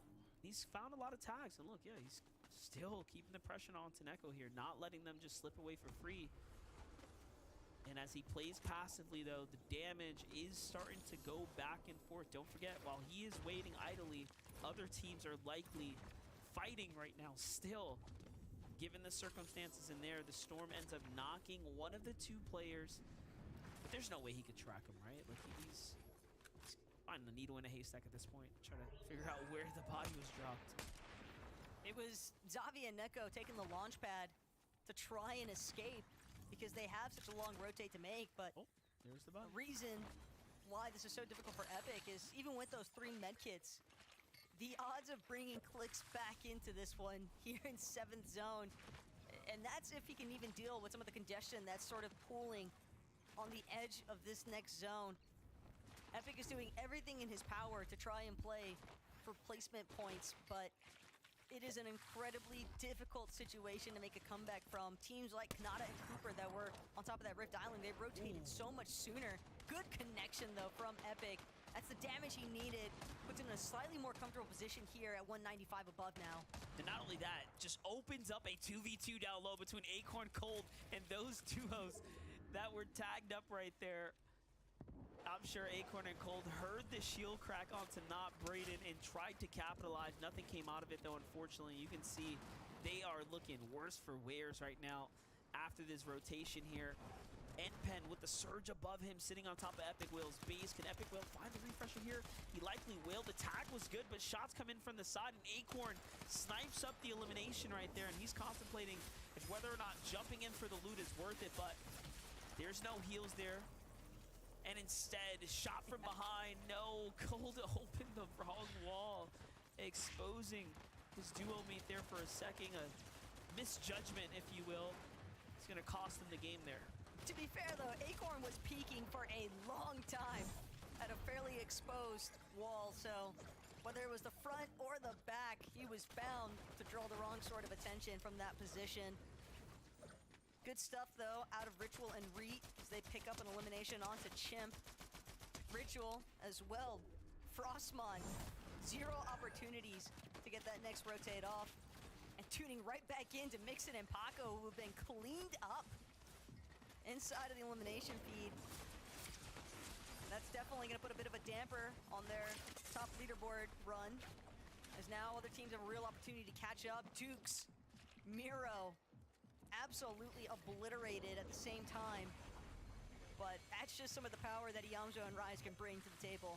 Yeah, just a crazy trade of events right there. Curve and Tyler reaping the benefits of what's happening here. Meanwhile, Peterbot and Pollo setting themselves up for another high ground dominant position here over the rest of the lobby. The only team I can think right now that can give them a run for their money, Curve, Tyler, Baka, Pars, who we saw finding their equal share of eliminations even now in the mid to late game. And then you have Kanata and Cooper standing here who have just made it to the new zone. This is already developing to be an insane end game right here. Meanwhile, Muzz and Paper finally finding their footing right now, but is it too late? So far in the storm here, Muzz with the tech trying to dive across, but unfortunately didn't have the HP to survive it, and now it's up to Paper to try to fend for himself here as a solo. Nearing a top 15. This is a lot of points here available as Paper desperately needs it. He just doesn't have any builds. He's hiding on top of somebody else's cone. Convict spots him out, but Convict absolutely torn down trying to challenge Paper out in the open like that. Paper, though, that was the last of his builds. All 5 of them just got used up. Maybe he'll have an opportunity to go get some of the Siphon materials. But at the same time, he knows there's just too many eyes on his current position. He can't afford to make a single move. And look at Peterbot and Pollo, the team that we saw them chopping from height. Skittles, Trashy. Remember, earlier on in this exact match, Skittles, Trashy, they had no idea the kind of advantage they had over Peterbot and Pollo. Now they're paying the price along with the rest of the lobby. Peterbot suppressing so much more efficiently with this watch bending mid that he just does not miss. Good night, Bryce. It just doesn't get better than that. Peterbot ripping Bryce to shreds there with the water bending, but hold up. Jump in with Iamzo and Rise on the foot rotate right now. Lot of traffic here as they're only 36 above the damage threshold. They will likely have to keep getting active. Meanwhile, Reet does fall here, leaving Ritual to play for himself. Pressure's on from all angles here. The zone is starting to constrict itself. We're inside the top 15, and this is where things start to get really, really interesting if you're alive here in this endgame. Keep in mind, this is Reet and Ritual's backyard just about. Reckless Railways, the final moments of this third lobby. Kanata still as a solo, still trying to make it work. Iamzo opens up the wrong wall, pays the price as Spinks and Threats will get credit for those 2 eliminations onto Rise and Iamzo, but Ritual, very familiar scenes, playing things out from the low ground, trying to see if he can make the magic happen. Peterbot also incredibly low given his current position. Seems as though somebody's taken note of where he has dropped to, but he's still got Pollo way up above in the skies, bearing down over the rest of the lobby. Yeah, one thing we know for certain is that a win is not guaranteed until you close the game out, and Peterbot taking all the risk in the world. I mean, but that is how you solidify yourself a championship title, if you can break away with those extra points. First, though, Kanata has to continue to make his way through here. The zone's going to bounce back up and over this little lip. He's going to be happy he didn't commit to the low ground here. Bak and Pars working their way back up. This is Bak and Pars' chance as well to get themselves inside of that standings of the top 10 now. Likely a top 5, depending on how far they can push it here. Kanata finds a solo. That's Walker's down, placing points issued out to the lobby, and contenders that need it are playing alive as solos right now. Kanata falls. This is going to give Viv and Chubbs a chance now. Another end game here for Viv and Chubbs. Viv and Chubbs, even if Kanata had broken through that wall, he likely would have encountered these 2. Probably found the end of his fate here regardless, but Peterbot, Pollo, they're lining up for another top 3. Pollo Elimination credit now onto Chubbs, likely still perched way up above the rest of this lobby. You see Ritual kind of slinking just behind Baka and Pars, might have even spotted them out. But now Pollo reunited one more time with Peterbot. Both of these players just suppressing, throwing so many shots towards these teams on the low ground. Everyone's builds running so incredibly thin, even with the zones pulling back in their favor. It doesn't seem to make a difference when nobody has much materials to work with. Ritual, in fact, might have found an isolated Aviv. Instead, no, four underneath him goes away, and it's going to be Baka and Pars who try to shut him down. A Minish will be the first one to nail in the coffin there for these two. And now Baka Pars. Again, just so much chaos breaking place. Here comes the high ground teams looking to clean things up in the 2v2. Once again, this time though, Peterbot is going to have to lead it. But the team on low ground, Baka Pars, no shields, and Pollo is fully healthy, so he jumps in, finds Baka with a huge tag here, and they are successful in the end as Peterbot and Pollo take a second and then first place, bringing the Thunder in game number 3. It's like they were building up for this moment. I mean, Vivid asked for it. I want to see these guys take a victory royale at the halfway point of day 1, and deliver they did. Third in lobby 1, second in lobby 2, first now in this third lobby, MDF. That is an impressive run so far here in day 1 of the Grands. Yeah, it's nice to see them do it during the weekend. That, of course, matters, right? Taco, they're coming in, they're stepping up, and they're putting the numbers down. They could not have picked a better time to really come alive, because there were definitely a good amount of doubters. There's certainly so many haters as far as Peterbot and Pollo are concerned, but despite it all, they are just continuing to flourish here in the first day of the Grand Finals. And if they keep this up, MDF, they're already starting to run away with it a bit in the leaderboard. Even with that 1.5 times point amplifier, it's going to be tough for anybody else to catch up. That's right. Well, we do know anything can happen. That's the halfway point here. Peterbot and Pollo putting up the big points. Zeke, I'm sure the standings now are looking like a runaway train. Oh my God. Oh my God. Everybody, it's happening. Everybody, it's happening. They won. Guys, they got a victory royale. We're not allowed to do this. Did you guys not read my script? No? Okay, well, it happened. Vivid, you got what you asked for. Peterbot and Pollo put down a victory royale, and as the casters called out, a third place game 1, second place game number 2, and now the VR. These are scary numbers, friends. Very scary. I mean, did anybody really expect this to go any other way? The thing that I love so much about these like set lobbies, right, and having multiple games in a row is that you get to see teams adapt instantly. And yeah, we saw Peterbot and Pollo, right, a little bit of a fumble to get that second place in the last game, but there was an immediate switch up this game. Peterbot and Pollo both had an SMG, and at one point, you know, Kelly, you mentioned it, Peterbot loves to play very, very close to some of these other layers, but look at this. Peterbot and Pollo both all the way up in the sky, just spraying SMG for the entirety of this endgame, so much so that they each only had 1 mag left when the game ended. Well, I think Peterbot got a little scared because at one point he was down quite low. I think like 7 layers, but then joining up with Pollo again, he did not want a repeat of last game, and that is exactly what happened for them. Peterbot and Pollo finally grabbing their victory royale. And as you guys already said, a third, a second, and a first. Is there anything higher than first place? How are they going to be climbing up right now? Because there's nowhere else to go for them. Y'all ain't ready for these standings when we take a look. Let's walk around. Let's kind of talk about some other duos that performed well in this last game. Reet and Ritual really just showing up here in day number 1 of Grand Finals. Really trying to say, hey, look, you've got spots at the Global Championships. We'd like one of those spots, please. I mean, Ritual and Reet right there, actually, this was all down to a solo clutch, actually, by Ritual, right? Reet going down a little bit earlier, but Ritual was actually set up for success going into this solo clutch. Had so many builds to work with. I think it was like 10th zone, so I had like 70 builds, which is probably a lot more than a lot of duos. So shout out to Ritual for making sure that pulling that solo clutch off and keeping them in contention.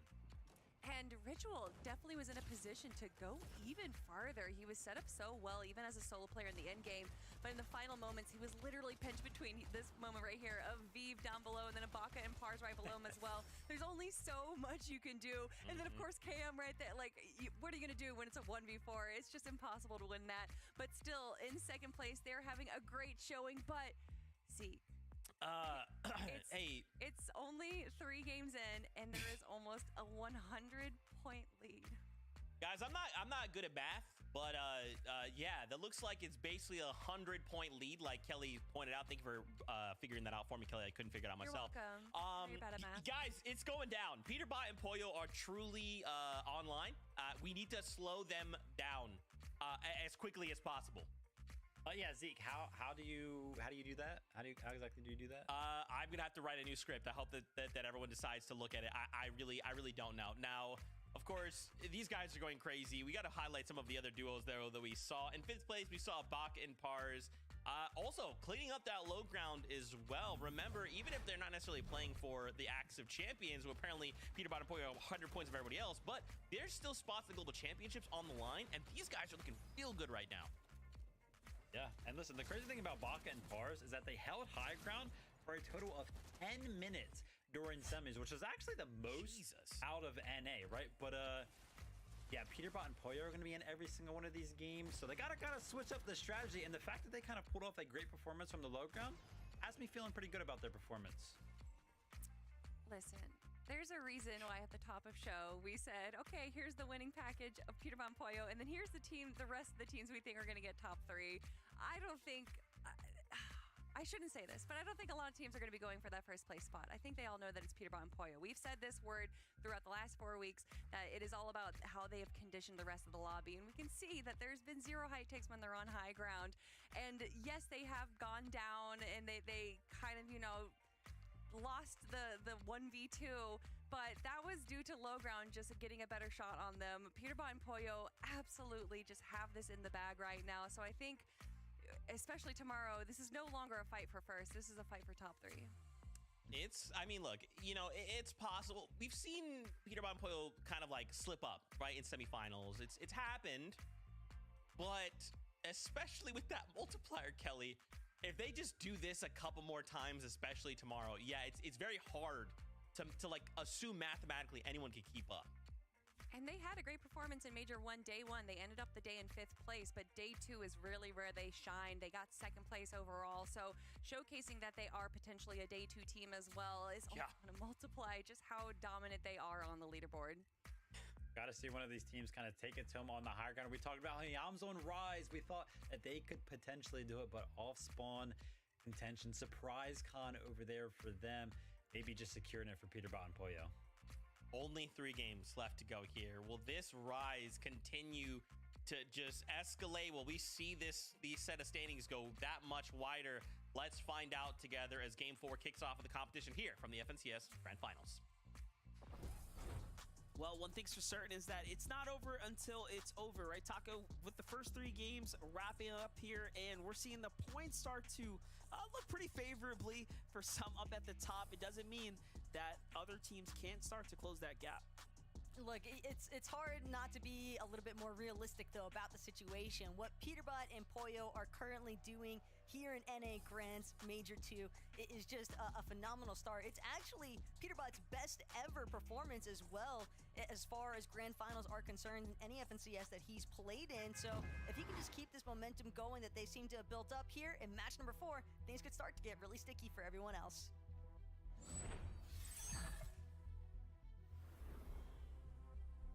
Well, all right, you laid it down, you said it. Things can start to look very, very different for everyone else. I mean, at this point, they do have the momentum in their sails. Who is going to be able to go ahead and change things up? It really just comes down to high ground being fought after and fought for. And that's just not what we've been able to see so far. Teams here at this drop spot of Fancy Fields, the potential is so high for folks like Muzz and Paper, Acorn and Cold, but none of them have been able to get their footing here so far. As I say that, Peterbot, let's not forget they are contested at the Grim Gate. He finds Neko in the feed immediately. So someone is trying to change fate. Doesn't seem like it's working. Well, he might have actually just lit Neko up from the sky, if anything. Peterbot Pollo probably touching down first at Grim Gate, and considering that they like to land on that God chest, and they have had it uncontested so far here today, DMR might have been the reason why Neko finds himself cut short before he can land at his spot north of the underworld. Tough stuff, though, for Zavi and Neko, but a realistic opportunity, I think, for Zavi to be able to pick Neko up at least. It really just all depends on how things boil down on that northwest side of the map, but Fencing Field just continues to be a relatively difficult POI to fight out of. Curly, early elimed by Muzz. Slurp Truck also going to be claimed one more time by Muzz and Paper. Now it's entirely up for Ace, see if he can bring things back to life here for Curly, but given that there are several other teams contesting at Fencing Fields, it's a tall task to ask for.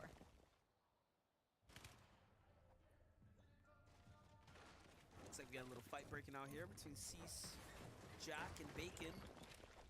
TK already eliminated to the hands of Jack here. You can see the point added up. Just outside the restored reels, does look like there are a couple duos lingering, but folks are moving away from this area. So Jack and Cease have all the time in the world right now to hunt down Bacon, and then finish looting this drop spot. I was just talking about actually Cold, Muzz, and Paper, and it looks like Cold just knocked Paper in the feet as well, as we're seeing the restored reels hunt go down. Let's take a look at that replay really quickly. Cold and Acorn finding Paper here on the Fencing Fields. I mean, if you do your research, you know that they're going to go for the Surf Truck every single time to the west here. So great ambush by Cold and Acorn there. Yeah, just no chance. Similar to what we witnessed from Bacon. He almost won that exchange up against the likes of Jack and Cease, but Cease will manage to close things out. So he'll bring Jack, revive, no problem. It's also something to keep in mind, though. Baka and Pars, they have a tendency to rotate late towards restored reels. Jack and Cease definitely stretched kind of thin there at the restored reels. So if Baka and Pars are quick enough with it, they might have a chance to eliminate Cease and Jack with how low their HP was. The restored reels, not exactly an easy POI to split resource-wise. TK and Bacon might have taken enough of the goods to put a damper on the outcome there for Cease and Jack overall. Jumping back on over with Blake and Macwood at the Grand Glacier. School and Thoric have seemingly controlled the pace of the action here for quite some time, as Blake and Macwood haven't jumped out of their low ground position just yet. But finally now the fight's starting to break out. School, all that time lurking above, staring and watching, they haven't really found his footing with materials, so I do wonder what has been going on here, as this has been a bit drawn out here for, I think, Blake with Max liking, or Schools and Thorix for that matter. Yeah, School just trying to break the building at this point for any sort of materials. Blake, similar situation though, just posted up inside of this bush bomb. It's gonna provide him just a little bit of coverage. Right side pink could be difficult for Thoric, but both of these duos, MDF, as you already highlighted, practically no builds to work with. They're lucky that they're by themselves currently at the Grand Glacier, because if a third party came into play, it would really cause some problems for both of these teams. Blake had an initial advantage, but School kept most of his HP intact, and now Blake Macwood can get pushed further back. They don't have anything left to break, though, in comparison to Thoric and School, so these 4 builds left now for School and Thoric could be what they need. Macwood gonna jump in first. Blake trying to see if he can close things out, knocks both ways, but the banana might be the difference maker here for School. Oh, but no, he missed the med kit.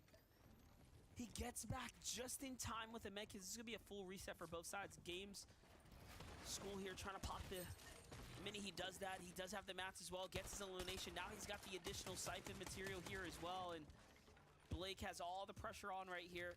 One cone separates him from School. Time is definitely not on his side here, and the shot is good for School, finishing things up here. And man, so unfortunate for Blake and Macwood, who after game 1 were basically in that top 10, top 5. But the last 2 rounds, man, being contested here, you see it can really go any which way.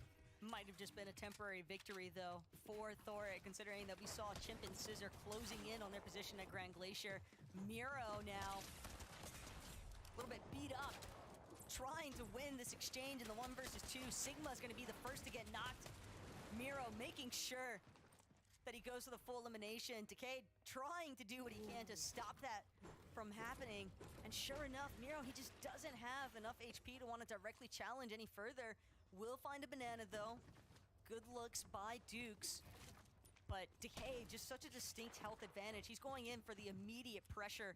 Doesn't want to allow an opportunity for Miro to look for that revive. And in fact, Dukes fully eliminated now. But it could be Chubbs, it could be Aviv that might actually save Miro in the process. All these shots being fired have drawn the attention now of this third party, and Chubbs Aviv definitely much more healthy in terms of their build situation in comparison to what Decay and Sigma are working with. You can see both sides now trying to just keep a low profile. Miro hiding behind one of his cones, hoping that no one tries to target him any further, because with only 2 builds left, MDF find it difficult to believe he'd be on the winning end of that exchange.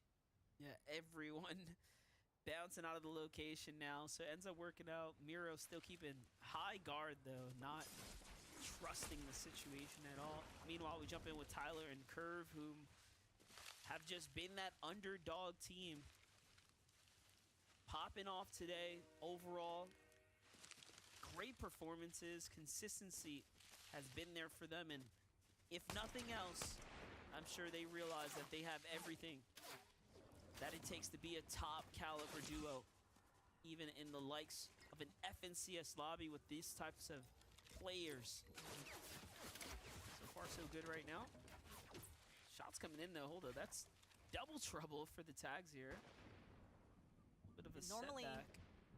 Big bush bombs can provide some coverage, but when you get that sniper glint effect from the 4x scope on the Hunter's DMR, it's going to give away your position almost every single time, make it a lot more difficult to stay incognito inside of those bushes. Man, Lugan Adris really having a hard time here at Mount Olympus being contested. This is not the first time we've seen them taking fights deep inside the storm like this either, and this is a different duo. It's Zeus and Pikes now. So constant juggle of attention here at the Mount Olympus.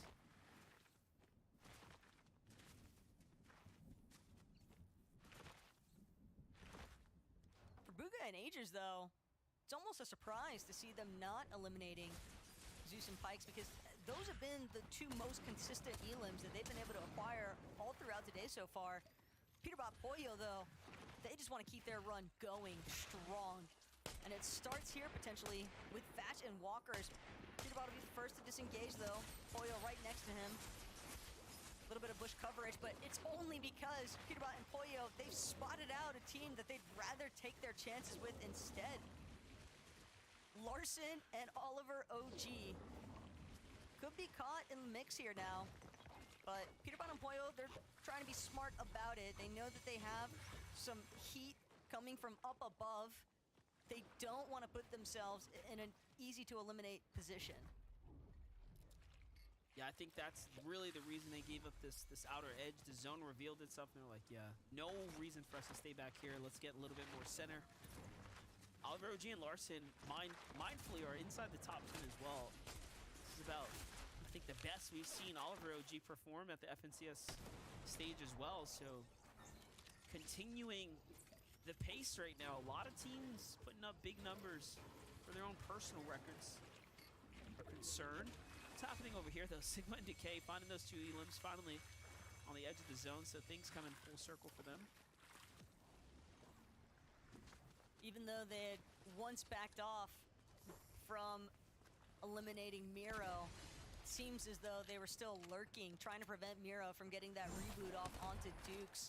Chubbs and Aviv only bought Miro just a little bit of time initially, but Sigma and Decay, they knew this 2 versus 1 advantage, all too easy to capitalize on.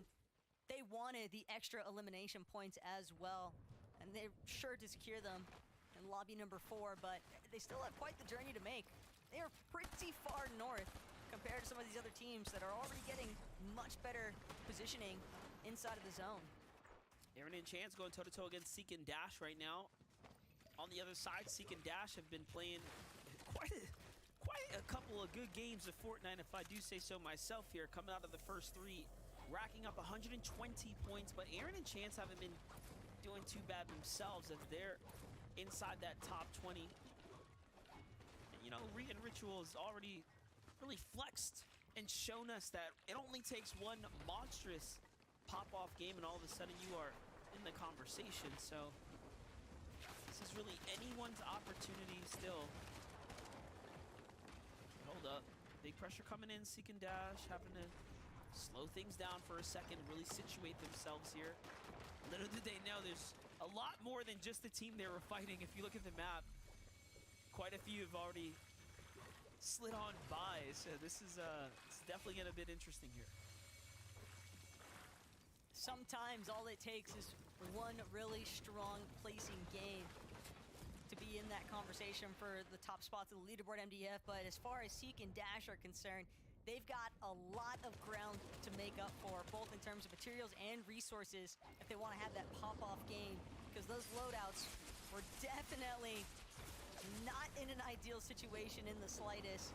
Pollo Peterbot, though, checking back in with our Victor Royale creditors from lobby number 3. And the craziest thing, too, about Peterbot and Pollo's performance so far today is that Peterbot's last FNCS title in Chapter 3 Season 2, these are the exact same placements that he had from that FNCS title here now in Major 2 of Chapter 5 MDF. We are looking at an actual circumstance of history quite literally repeating itself as far as Peterbot is concerned. Yeah, except it's only better. He's got, I think, more eliminations definitely to show for it as far as his overall performance as this FNCS is concerned. But take a look here. Tyler and Curve land at the Rift Island as well, and we're looking at a top 3, a top 10, first place, and others joining into the Rift Island. This is a heavily stacked Rift Island. And if I had to guess, if you're inside the top 10, if you're inside the top 3, I mean, your ego is peaking right now, so you're likely thinking you can fight anyone who's up here. However, it couldn't be more far from the truth. If you make the wrong move here, you might just be going up against some of NA's best right now. Love what Curve and Tyler are doing right now. You're seeing the foundation, the basics come out here, checking all the bushes in the surrounding area, and they're only 54 damage above, so you know what? I think we're gonna get that fight we were just asking for up against Pollo, who's waiting in the center right now of the capture point. But there are so many teams currently at the top of Rift Island. Whether or not they actually choose to engage with each other is a different conversation entirely. Right now, Tyler and Curve, they are just purely fixated on teams that are a little bit south of where the Rift Island is at. Obviously towards the low ground, but Tyler and Curve know they've got at least enough space created, 4 boxes built up. So they have the covers that they need to keep them safe from the other teams on Rift Island. Still need to be wary, though, the potential of one of those other duos looking to just crouch walk towards where their box situation is currently built up at, but Tyler and Curve are definitely feeling very confident. They've just had these wall edges open for so long, taking shots knowing nobody else can return fire.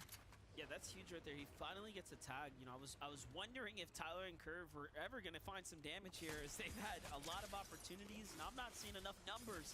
But now things are starting to rack up here.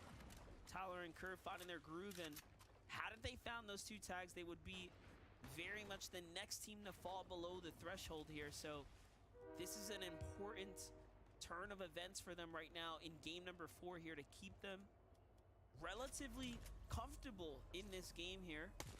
Does seem like Peterbot and Pollo have given up the Rift Island here to look for better prospects at the new zone. Cisa solo right now, trying to do his best to stay alive in this game. Considering that Cease is the IGL of this duo, he's definitely got a pretty good understanding of how he should be moving as far as successful rotations are concerned. But you can tell he recognizes the fact he's kind of pinched between 2 separate duos. So it's not going to be an easy trek for him by any means. Fixating upon which is the path of least resistance at this point. Kanata and Cooper inside of the Underworld, though. 3 Underworld dashes available for Kanata, but he's got a nice position currently. Decent bit of elevation here. Spotted out a team. Trying to expend a little bit of brick, but back of his walls, immediately getting aggressed upon. And Kanata's already spotted out. Z-Link, Zero, they're going to be the ones trying to pose a threat currently to Kanata's current Surge Tower position. Yamzo rise under pressure right now. Cold and Acorn making a dash here on the outskirts as well. But it's Yamzo who finds himself 59 below the damage threshold here, so this is all trouble right now. Sphinx and Threats eyeing up the base here. Yamzo doesn't want to waste any time on the outskirts. He has to jump in and uses his Underworld dashes to get on top of the base here. Because he has to, not because he really wants to. But he doesn't have a choice. This is all desperate measure. One tag's not going to be enough. And there it is. It was over the moment he was caught in the storm underneath the surge with these types of teams nearby. Cold and Acorn don't even want to stick around. Finally, though, this is the first we've seen Cold and Acorn actually breaking out of the early game into the mids and lates with a lot of damage and enough builds to actually put up some numbers. The main thing to keep in mind at this point, though, is with the way that the zone is pulling, since it is going north of where Grim Gate is located, all these teams that are a little bit late to the party, they're going to have these Underworld dashes available to them. It's going to be even more difficult for teams that are already low on Surge to actually get tags in. It's so hard to hit players utilizing these Underworld dashes. Cold and Acorn, though, have encountered Walkers and Fetch. They were trying to keep a low profile on the side of the still face, but instead, Cold gonna take wind of where Bolts is currently situated. A couple tags applied, and that's gonna be enough for Bolts to close off his wall. Cold with the same intent, though, just staying safe inside of his current position. A lot of updates happening right now, though, outside of the Cold and Acorn's action on your screen. Hold up, though, Cold. Just keeping up the pace here, not giving us a moment to breathe as he finds an elimination there. And then trying to finish up Bryce as well. Look at that, the quick knock there. Player behind the wall. They are in a world of trouble. I was gonna highlight the fact that they weren't quite safe. And right when they wanted to move, all the other teams were deciding to do that as well. And it's gonna start adding up right now. After the zone closes, I do believe we're inside the 5-tick territory. There it is, it's starting to add up here now. 2s and 3s, all right, yep, gotta go. Now do keep in mind he's under the effects of the mythical banana, so there's only oh so much damage he can take here. But he has no builds. You know, all those elims and no builds. He has to come down here. What is going on? It looked as though Fatch as well. Fatch and Walkers likely needed Surge with the way that they were playing so aggressively onto Acorn and Cold's box. But yeah, the fact that even Acorn, he's trying to split his materials, but there's just not enough to really go around. Cold and Acorn have to be so methodical now with where they choose to actually rotate and the little bit of tarping that they can manage. They need an immediate refresh. Kanata found his headshot onto Vert. Can't peek for too long outside of the Surge Tower. I'm just thinking, like, how many times you gotta swing Kanata when you see the light glowing? Like, you know he's looking for it. Kanata ends up hitting the crazy tag, and they're just going right now. 6 eliminations now, though, for Acorn and Cold. When we tuned in the first time, they had 3. That's how much chaos went down in that little skirmish outside the storm. It was 3 elims worth, but it's placing points they're fighting for now. They need to stay alive as another duo drops here. Otherwise, it'll be all for nothing. This is probably the worst we've seen Acorn and Cold, I feel like, perform as far as overall placement points are concerned. This is the struggle they're having right now. There it is, finally a top 25, top 24. Now the points are gonna start adding up here. That's only if they can manage to stay standing. Their low material count has definitely warranted some eyes on from other contenders inside of this lobby. Underneath, though, Cold, Acorn, they could have an opportunity. They're gonna drop right in. Rapid, Batman Booga trying to fight back, trying to build back, but Cold just bearing down inside of this box. Rapid's gonna be the first to get knocked. There's one refresh, but the material count still so incredibly low. Cold has 3 builds to work with at this point, MDF. And the small shield potions are not really going to do them as much favor as you would hope for. They need more resources if they want to keep this one going. Yeah, still smart play by Cold there, playing around the outskirts, right? Jumping them up to 7 eliminations now. This is still, all things considering, by far their biggest game of the tournament so far. Meanwhile, Peterbot just having a field day with the lobby right now, way ahead of everyone here. He takes down Curve. Curve, who, of course, was in top 3 with Tyler. So Curve and Tyler finally meet their end earlier than they would have liked here, just at the start of the placement threshold. So Curve and Tyler are going to give a chance now to the rest of the lobby to start closing it up. Could be really big for Paco and Mixon.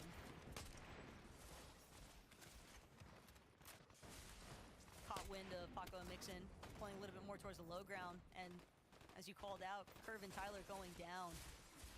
Paco and Mixon have been shoved out of that top 3 after an early departure in the last lobby, so this could be big for them. Acorn still on the move right now. Oh, caught on the back of the storm there to the hands of Epic Whale, who needed that. I do think Clix was knocked and taken out as well. Here's Kanata. Cooper, 183 points. Looking to see if they can break that top 200 right now. It's a possibility here. There's a lot of points to be earned here, but Peterbot is one of the few still sniping them up as Convict falls right there. 3 eliminations now for Peterbot. While you're fighting for 200 points, Peterbot is working his way to 300-point threshold here, edging out of game number 4. Meanwhile, Ritual picks up a solid 3. Paco and Mixon have high ground right now, and this could be Paco and Mixon's chance for a top 3 position as well. Back on the standings here, Taco. But we saw how many materials Peterbot and Pollo had to offer in comparison to Paco and Mixon. Sure, they've got the high ground currently, but how long will they actually hold on to it? Peterbot, Pollo, they were looking up. Last we checked in, it's likely only a matter of time before they try to utilize that aspect of agility. Probably Peterbot just waiting for Pollo. Catch his 3 underworld dashes. Peterbot taking control of the aspect of agility one more time. Immediately towards front side of zone. Tarping ahead now.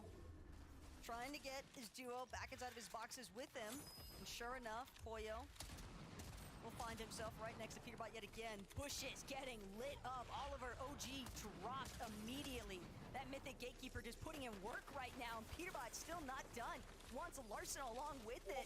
Larson just barely managing to escape for the time being, but he might have just been left for grabs for the rest of the lobby at this point. Yeah, all around just very, very smart play. Nonetheless, Baka is still alive right here. He's just eyeing up anything at this point in front of him. No! Finds Ree, who is desperately trying to find an opportunity there. And then Baka double clutches onto Ree and Ritual with a massive 2-piece elimination pickup there. You can't make this up. What a play. Actual him moment from Baka. You know that Pars has got to be gassing him up right now from the spectator point of view, but Peterbot, Pollo, they just caught Mixon in the process, and now the high ground completely belongs to them. Baka will finally see his run come to an end here in Lobby 4 at the hands of Aiden, but Kanata and Cooper just in a tough situation. But they've still done a lot in terms of making those placement points come to life. Yeah, it does seem like it's just a matter of time right now for everyone else here in the lobby. But Aiden still picking up what he can. He's going to find the beat here. Well played, Kanata and Cooper trying to snipe up what they can with the points here. They don't have any materials, so this is really a desperate attempt at trying to earn any points possible right now. Meanwhile, of course, Boyo and Peterbot have made their way down from the high ground here, and in the end, they go back-to-back, and they are soaring through the competition here. It is looking like a repeat of the opening weeks of not only the FNCS, but the duo cash cups and lead up to this very moment as well. Peterbot and Boyo just can't be stopped. There is a reason why the whole of NA and even a lot of the other regions MDF have been talking. Word on the streets, Peterbot, Pollo, they are winning this major for FNCS, but at the same time, when they have such impressive finishes, all of their timings have just been so on point since the starting lobby here today. And it's just crazy to think about the point disparity that they have already established here on day one, and that's not even factoring in that point multiplier that's going to come into effect here for day 2. Yeah, the multiplier is quite honestly NA's only hope to, make a dent on the leaderboards here and make a standings. But either way, I'm sure Zeke has got a great reaction for us. So let's toss it over to the desk.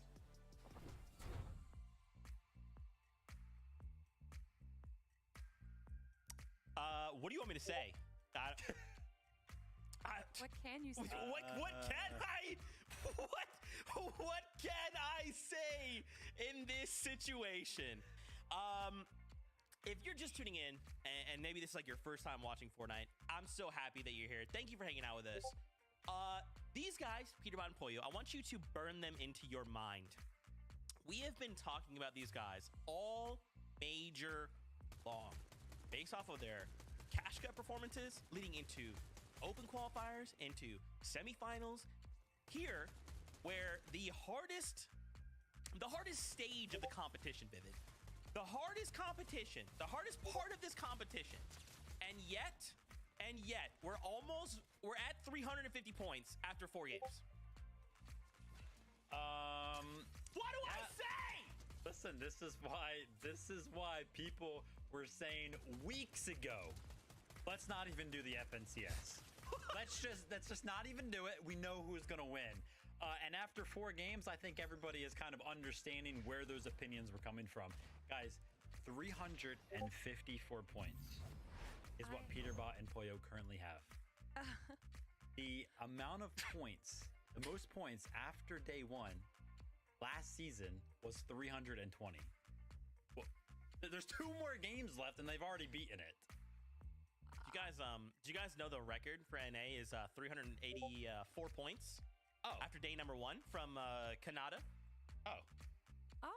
And they're already at 350. It looks like we might have another record broken once again from the duo of Peterbot and Pollo. Also, another fun stat is that this is the exact same placements that we saw from Chapter 3, Season 2. Their win from Peterbot got 3rd, 2nd, and 1st in the first 3 games. So I don't even know what is going on with the script right now. Epic needs to revise what's happening because this is absolutely insane. Peterbot and Pollo, the first duo to grab 2 victory royales for day 1 this major as well. 29 eliminations, almost double that. Of course, Re and Ritual with the second most amount of eliminations. You know I have to give them a call out. But Kanata and Cooper still holding strong in 2nd place. Aviv and Chubbs jumping up into 3rd place as well. I know a lot of duos now are looking at that 2nd and 3rd spot because regardless of not getting 1st place, they still want to make sure they go into the the global championships. Zeke, if we just like took Peterbot and Pollo off the leaderboard, look how close 2nd and 4th were. It's like within like 20 points. We'd have a close FNCS. This would be awesome. I mean, it's still awesome. But yeah, Peterbot and Pollo are just running with it. They are going so crazy. Again, like, this is just not like typical. This is so almost outside of the realm of what we're used to seeing in Fortnite. These guys are putting on a clinic with still 2 games. I think what's impressive to me, again, Grand Finals, this is the hardest, this is the 50 best duos in the region after a whole season's worth of competition, right? And these guys are somehow so consistent. They are so consistent. They have these like little micro tweaks they're making that it's just like, hey, think back to like semifinals, even open qualifiers, like, we'd be like, oh yeah, they're so good, but they made this little mistake here, and they maybe didn't do that well or something like that, but Viv, they're here. They are proving that all those mistakes that they made at one time, it does not matter. When it's time for Grand Finals, they're going to put up numbers. Yeah, I mean, there was a big question mark. Are they going to be able to replicate the performances they've been putting up this season when it comes to Grand Finals? And if the first 4 games are any indication, I hope those doubts have been absolutely squandered. I think they are indeed. But, shout out, there's other players. There's 98 other players in the lobby right now. Aiden with an incredible solo run in that game. I cannot believe the eliminations that Aiden was able to get there. Also, Baka once again coming out strong, holding up his team in the leaderboard with another solo clutch right there. So lots of great plays from other duos. just not as great right now as Peter Bon Pollo. Yeah, I feel like we just like stop talking about them. You know, like we just pretend they don't exist. They'll just keep, you know, pulling away, and that's cool. You know, we just get like, yeah, we'll point like, they're so good still. All right, let's just look over here. Like, what's going on over here? You know, like it's just absolutely insane. Kanata and Cooper were there in second place, 221 points. They are still holding strong, right? And again, just a big reminder. We have 2 games left to go. Tomorrow we have 6 more games where we have a 1.5 times multiplier, right? So the competition isn't by any means over. Tomorrow we could see just a handful of pop-off performances absolutely shake up these standings completely. Peter Bon and Pollo aside, you know, so far the competition has been intense though. You can really feel from everyone else again, but besides Pollo and Peter Bon.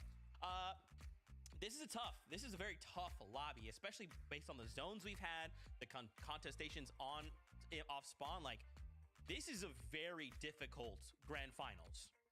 Oh yeah, 100%, right? And I mean, we got Kanata and Cooper, who right now are in second place, big favorites to actually get into that top 3 this FNCS, and for good reason, right? They've been playing so well, and you know, shout out to them, because you know, they had one bad game and they're still in second place, which it's kind of a surprise that they even had one bad game. That's very true. And Kanata here somehow going from 1 elimination to 3 eliminations in the blink of an eye. Still below Storm Surge, though. And I find that a bit surprising with the amount of eliminations that they have. But regardless of what position that they're in, they still hold strong and they're so confident.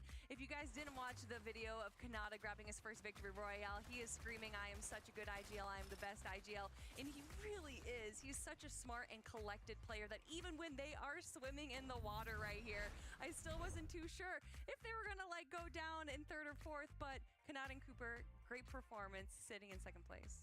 That's right. Well, let's watch more Fortnite together. 2 more games left to go. How do we dethrone the Kings?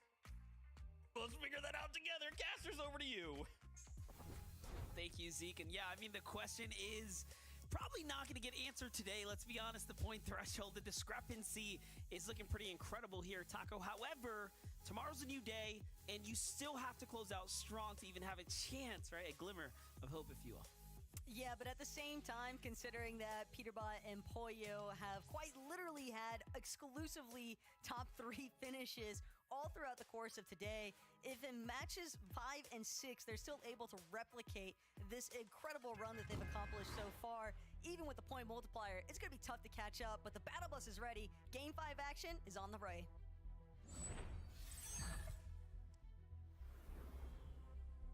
I am excited because it's grand finals, and this is, of course, a battle not only for that FNCS Axe of Champions, but a seat on the battle bus to the global championships as well. There's so much going on here, a lot on the line, and top 3 is all that matters.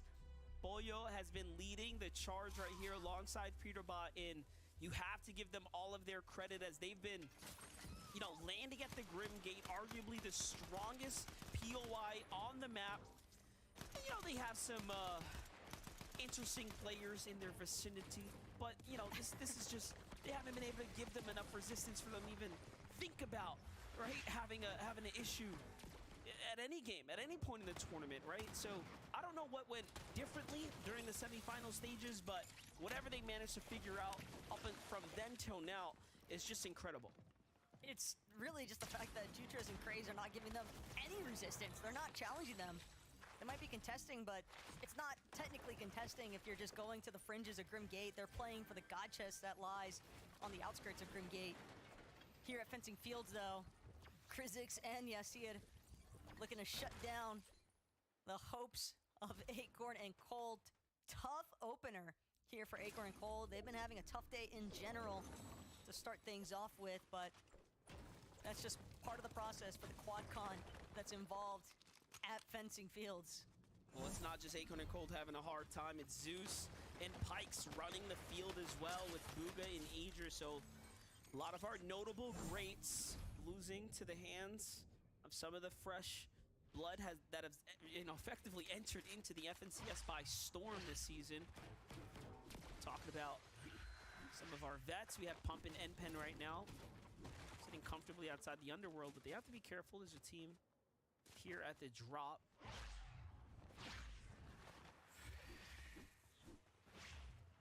Could be one of 3 different teams potentially looking to challenge them at Underworld.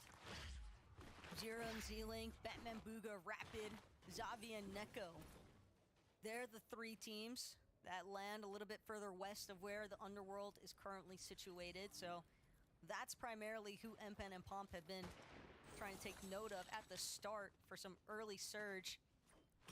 Mixin and Paco, opposite side of the map though, still at Lovely Lodge. A little bit split currently, but they have the safety to do so because they know completely uncontested. Unlike how things went for them throughout the course of semis, they don't have to deal with anyone else directly nearby.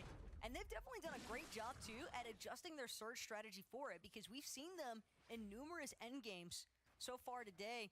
Whereas in semis, we saw them definitely struggling in a lot of lobbies because of the fact that they were uncontested and they'd been relying a little bit on that direct contest that they were dealing with initially. So it's nice to see that flexibility in their game plan. Yeah, something has definitely changed from the semifinals weeks to now for Paco and Mixin, as you still have to be all around impressed, right? We were kind of joking at the fact of like, oh man, if you come from EU, play on NA, and then don't perform well, like, you know, what is